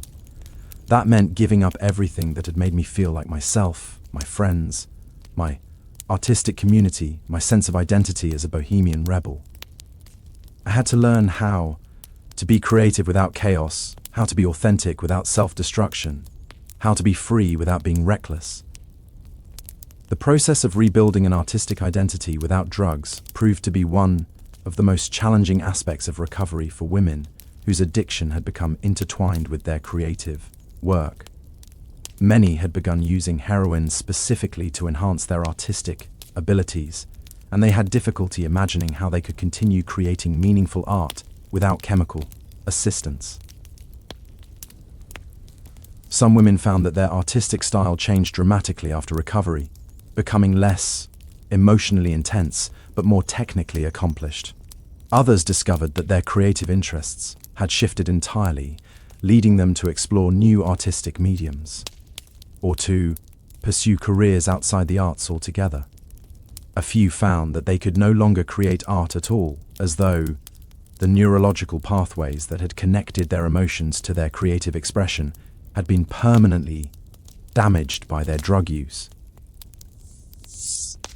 The psychological challenge of recovery was compounded by the stigma that surrounded both addiction and mental health treatment in the early 1930s. Women who sought help for their drug problems were often viewed as morally compromised individuals who had brought their problems on themselves. Those who achieved recovery faced ongoing suspicion and social rejection from people who assumed that addiction was a permanent character flaw rather than a treatable medical condition. Professional opportunities were particularly limited for women with known histories of drug use. Galleries were reluctant to represent artists whose reliability had been compromised by addiction, even if they had been successfully treated. Publishers avoided working with writers who had previous drug problems, fearing that their addiction might recur and interfere with their ability to meet deadlines and professional obligations. This employment discrimination created additional barriers to recovery by making it difficult for women to rebuild their careers and achieve the financial stability that was often crucial for maintaining sobriety. Many recovered addicts found themselves trapped in a cycle where they couldn't get work because of their addiction history, but they couldn't maintain their recovery without the sense of purpose and financial security that meaningful work provided. The social isolation that accompanied recovery was equally challenging. The Bohemian community had little experience dealing with members who chose sobriety, and many women found that their old friends and colleagues no longer knew how to relate to them once they stopped. using drugs.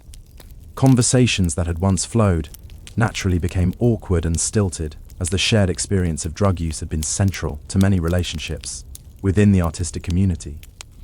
Some recovered women attempted to maintain their connections to the Bohemian world while avoiding drug use, but this proved extremely difficult as social gatherings almost inevitably involved drugs, and as the presence of sober individuals made other community members uncomfortable about their own drug use. Many found that they had to choose between their recovery and their social relationships, a choice that often felt like choosing between their health and their identity. The families of women who achieved recovery faced their own complex challenges as they tried to rebuild relationships that had been damaged by years of addiction-related trauma. Parents and siblings often struggled with lingering resentment about the pain and financial burden that their loved one's addiction had caused. Even as they were grateful for her recovery, trust had to be rebuilt gradually, and many families found this process more difficult than they had anticipated. Even women who had been sober for months or years faced ongoing suspicion from family members who had been traumatized by previous relapses and broken promises. The recovery process required emotional healing for entire families, not just for the individuals who had been directly addicted. The children of addicted women faced particularly complex challenges as they tried to understand what had happened to their mothers and how to process their own experiences of neglect, abandonment, and trauma. Many of these children had been sent to live with relatives or placed in institutions during the worst periods of their mother's addiction, creating additional layers of family disruption that persisted long after recovery began. Some children found it difficult to bond with mothers who had been absent or unreliable during crucial developmental years. Others struggled with anger and resentment that complicated their ability to celebrate their mother's recovery. The intergenerational impact of the epidemic created family trauma that would affect multiple generations, as children who had grown up with addicted parents often struggled with their own relationships and parenting abilities years later. The economic impact of the epidemic extended far beyond the immediate costs of drugs and medical treatment. Families had often exhausted their financial resources trying to help addicted daughters, paying for multiple treatment attempts, legal fees, and ongoing support for women who were unable to work consistently. The long-term financial consequences affected siblings' educational opportunities, parents' retirement security, and extended family relationships. Some families had gone into debt to pay for treatment or to support addicted relatives, creating financial stress that persisted for years after recovery began. Others had made sacrifices such as selling property or taking additional jobs to generate resources for addiction-related expenses. The economic burden of addiction often fell disproportionately on female family members who were expected to provide emotional and financial support regardless of their own circumstances. Insurance companies during this period provided virtually no coverage for addiction treatment, viewing drug dependency as a moral rather than medical problem. Families were responsible for all treatment costs, which were often substantial and which had no guarantee of success. The financial risk of pursuing treatment was enormous, but the human cost of not seeking help was even greater.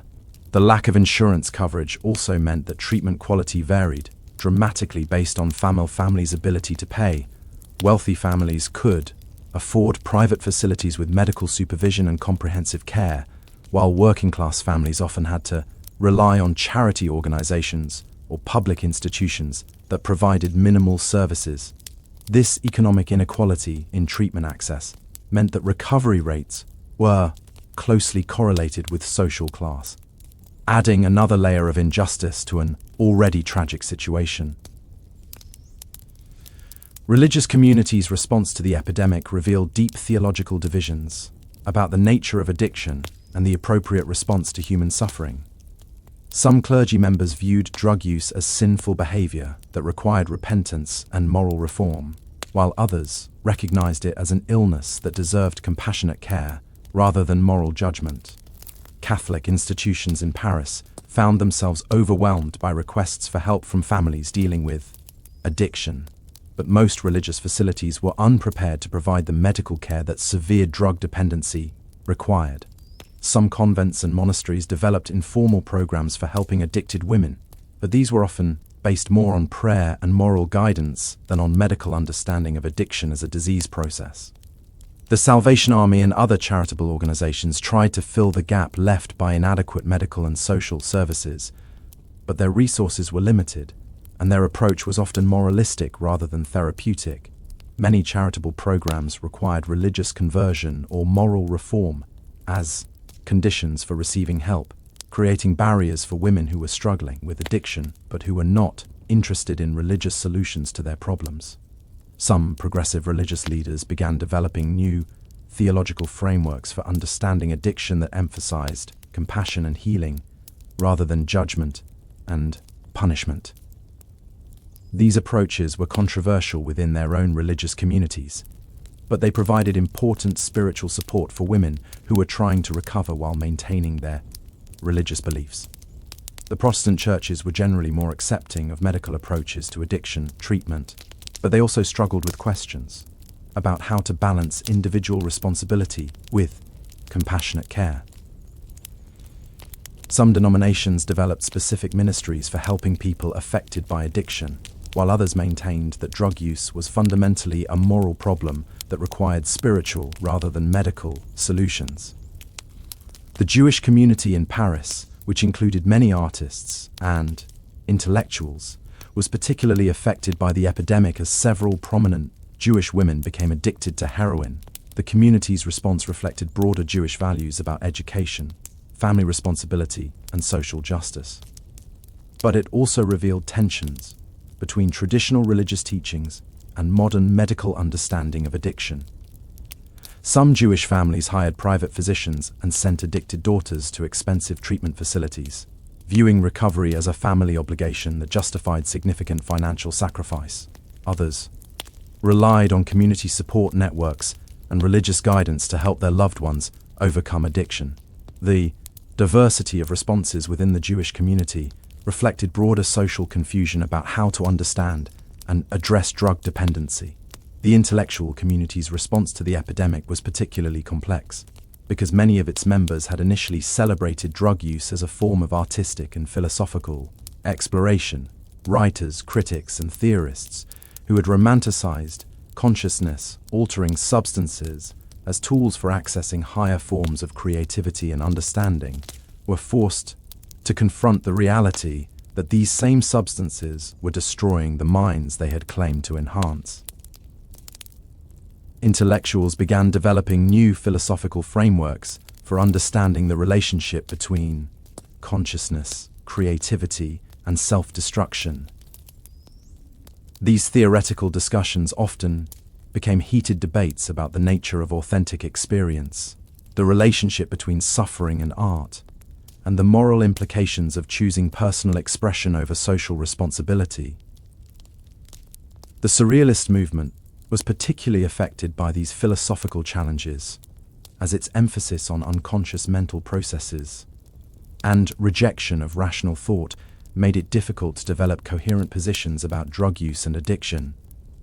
Some Surrealists argued that addiction was itself a form of artistic exploration that deserved respect and protection, while others recognized that severe drug dependency actually limited rather than expanded consciousness. André Breton found himself trying to articulate a position that honored the movement's commitment to exploring alternative states of consciousness while acknowledging the destructive reality of addiction. His writings from this period reveal deep ambivalence about the relationship between chemical alteration of consciousness and authentic artistic expression.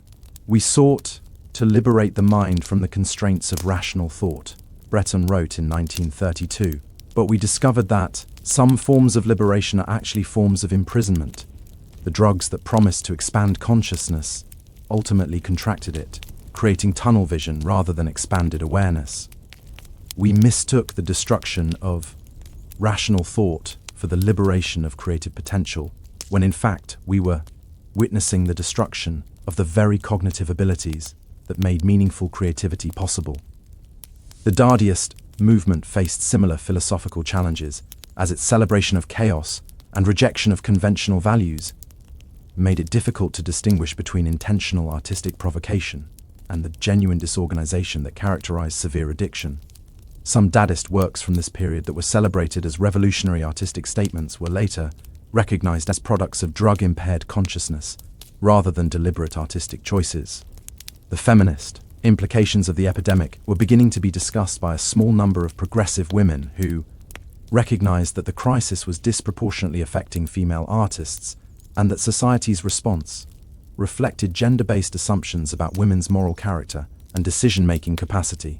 These early feminist analyses would later influence how addiction was understood and treated. But during the epidemic itself, such perspectives were largely marginalized. Some women began organizing informal support networks for each other, recognizing that recovery required not just medical treatment, but also social support from people who understood the specific challenges facing women in the artistic community.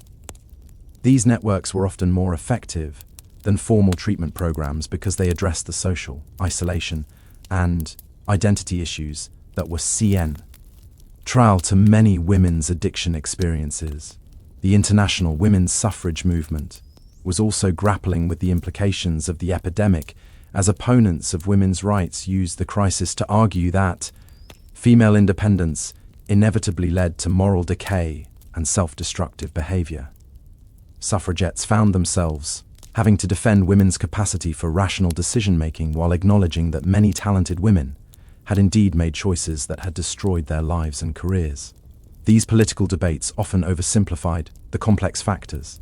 These political debates often missed the fundamental point that addiction was a medical condition rather than evidence of moral weakness.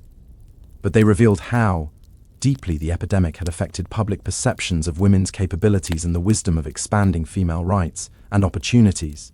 The labor movement was beginning to recognize that addiction affected working women differently than working men, as female addicts often faced additional discrimination and had fewer economic alternatives when their drug use interfered with their employment. Women who worked in factories, shops, or domestic service had less flexibility in their schedules and fewer opportunities to hide their addiction than men in similar positions. Trade unions were starting to develop policies about how to handle members whose work performance was affected by drug use. But these policies often reflected gender biases that assumed women were less capable of overcoming addiction than men. Female union members who sought help for drug problems were sometimes expelled from their organizations, while male members with similar problems were more likely to receive support and second chances. The emerging field of social work was also grappling with the epidemic's implications as professional social workers encountered increasing numbers of families affected by addiction. Most social work training programs provided little or no education about drug dependency, leaving practitioners unprepared to deal with the complex medical, legal, and social issues that addiction created. Some social workers began developing specialized expertise in addiction-related cases, but their efforts were often hampered by lack of resources and by institutional policies that viewed drug use as a moral rather than medical problem. Social service agencies were often required to report drug users to law enforcement rather than providing them with treatment referrals, creating additional barriers to recovery. The child welfare system was particularly challenged by the epidemic as increasing numbers of children were affected by their parents' addiction. Many children of addicted mothers were placed in institutions or with relatives, but these placements often occurred without adequate assessment of the children's needs or the caregiver's ability to provide appropriate care. Some children were separated from their mothers unnecessarily because social workers assumed that any level of drug use made women unfit parents, while others remained in dangerous situations. Because the system lacked resources for proper investigation and intervention, the child welfare policies of this period often reflected moral judgments about addiction, rather than evidence-based assessments of children's safety and well-being. The educational system was also affected as teachers began encountering children whose academic performance and behavior problems were related to family addiction issues.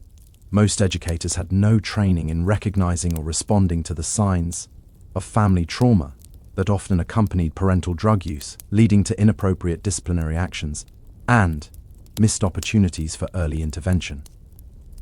Some schools began developing informal support TEMS for children from troubled families, but these efforts were usually based on individual teachers' compassion rather than systematic institutional policies. The lack of coordination between educational institutions and social services meant that many children's needs went unrest, despite being in contact with multiple systems that might have provided help. The publishing industry continued to grapple with ethical questions about how to handle works submitted by obviously impaired writers. Some editors began developing policies about working with addicted authors, but these policies varied widely and were often influenced more by commercial considerations than by concern for the writer's welfare. Literary agents found themselves in particularly difficult positions as they tried to balance their professional obligations to their clients with their personal concerns about their clients' health and well-being. Some agents attempted to intervene in their clients' personal lives, arranging for medical consultations or family interventions, while others maintained strict professional boundaries regardless of their clients' obvious distress. The book review establishment was beginning to develop critical frameworks for evaluating literature that had been influenced by addiction. But these frameworks often romanticized drug use rather than acknowledging its destructive effects. Critics praised the raw authenticity of addiction, influenced writing without considering the human cost of that authenticity, or the ethical implications of celebrating work that documented human suffering. Academic institutions were also struggling with questions about how to teach and research addiction-related topics. Medical schools provided virtually no education about drug dependency, leaving future physicians unprepared to diagnose or treat addicted patients. Psychology and sociology programs were beginning to include addiction in their curricula, but the field's understanding of the condition was still primitive. Research into addiction was limited by both lack of funding and social stigma surrounding the topic. Scientists who studied drug dependency often found their work marginalized within their academic institutions, and research subjects were difficult to recruit because of the legal and social risks associated with admitting to drug use. The few researchers who were studying addiction during this period were hampered by limited methodological tools and by ethical constraints that made it difficult to conduct controlled studies of drug effects. Most research consisted of observational studies and case reports that provided valuable clinical information but couldn't establish clear causal relationships or evaluate treatment effectiveness. The pharmaceutical industry was beginning to recognize that addiction represented both a significant public health problem and a potential market opportunity. Some companies began developing medications that were marketed as treatments for drug dependency, but most of these products were based on limited scientific understanding and were often ineffective or even dangerous. The lack of regulatory oversight meant that addiction treatments could be marketed with minimal evidence of safety or effectiveness. Some products actually contained addictive substances themselves, creating additional dependencies in patients who were seeking recovery from their original drug problems. Patent medicine manufacturers were particularly problematic as they marketed dubious addiction cures to desperate families who were willing to try anything to help their loved ones. These products often contained alcohol, opium, or other drugs, and their use sometimes made addiction problems worse rather than better. The emerging psychiatric profession was developing new theories about the psychological factors that contributed to addiction, but these theories were often based more on speculation than on empirical evidence. Freudian analysts interpreted addiction as evidence of unresolved childhood conflicts, while behaviorist psychologists focused on learned patterns of drug-seeking behavior. These different theoretical approaches led to contradictory treatment recommendations and created confusion among patients and families who received conflicting advice from different mental health professionals. The lack of consensus within the psychiatric community made it difficult to develop effective treatment protocols or to train practitioners in evidence-based approaches to addiction treatment. Mental hospitals were increasingly being called upon to provide care for addicted patients, but most psychiatric facilities were designed for treating severe mental illness rather than drug dependency. The institutional environments and treatment approaches that were appropriate for psychotic patients were often counterproductive for addicted individuals who retained their basic cognitive abilities but who were struggling with chemical dependency. The story of Bohemian women. During the heroin craze of 1920s, Paris stands as one of history's most devastating examples of how freedom, without protection, becomes its own form of prison. These weren't just casualties of their own choices, they were pioneers who paid the ultimate price for lessons society is still learning about the complex relationship between liberation and responsibility, creativity and self-destruction. What makes their tragedy so profound is that it was entirely preventable. With different policies, better medical understanding, and social support systems that match their revolutionary spirit, these brilliant women might have changed the world instead of becoming. Cautionary tales about the price of unguarded freedom.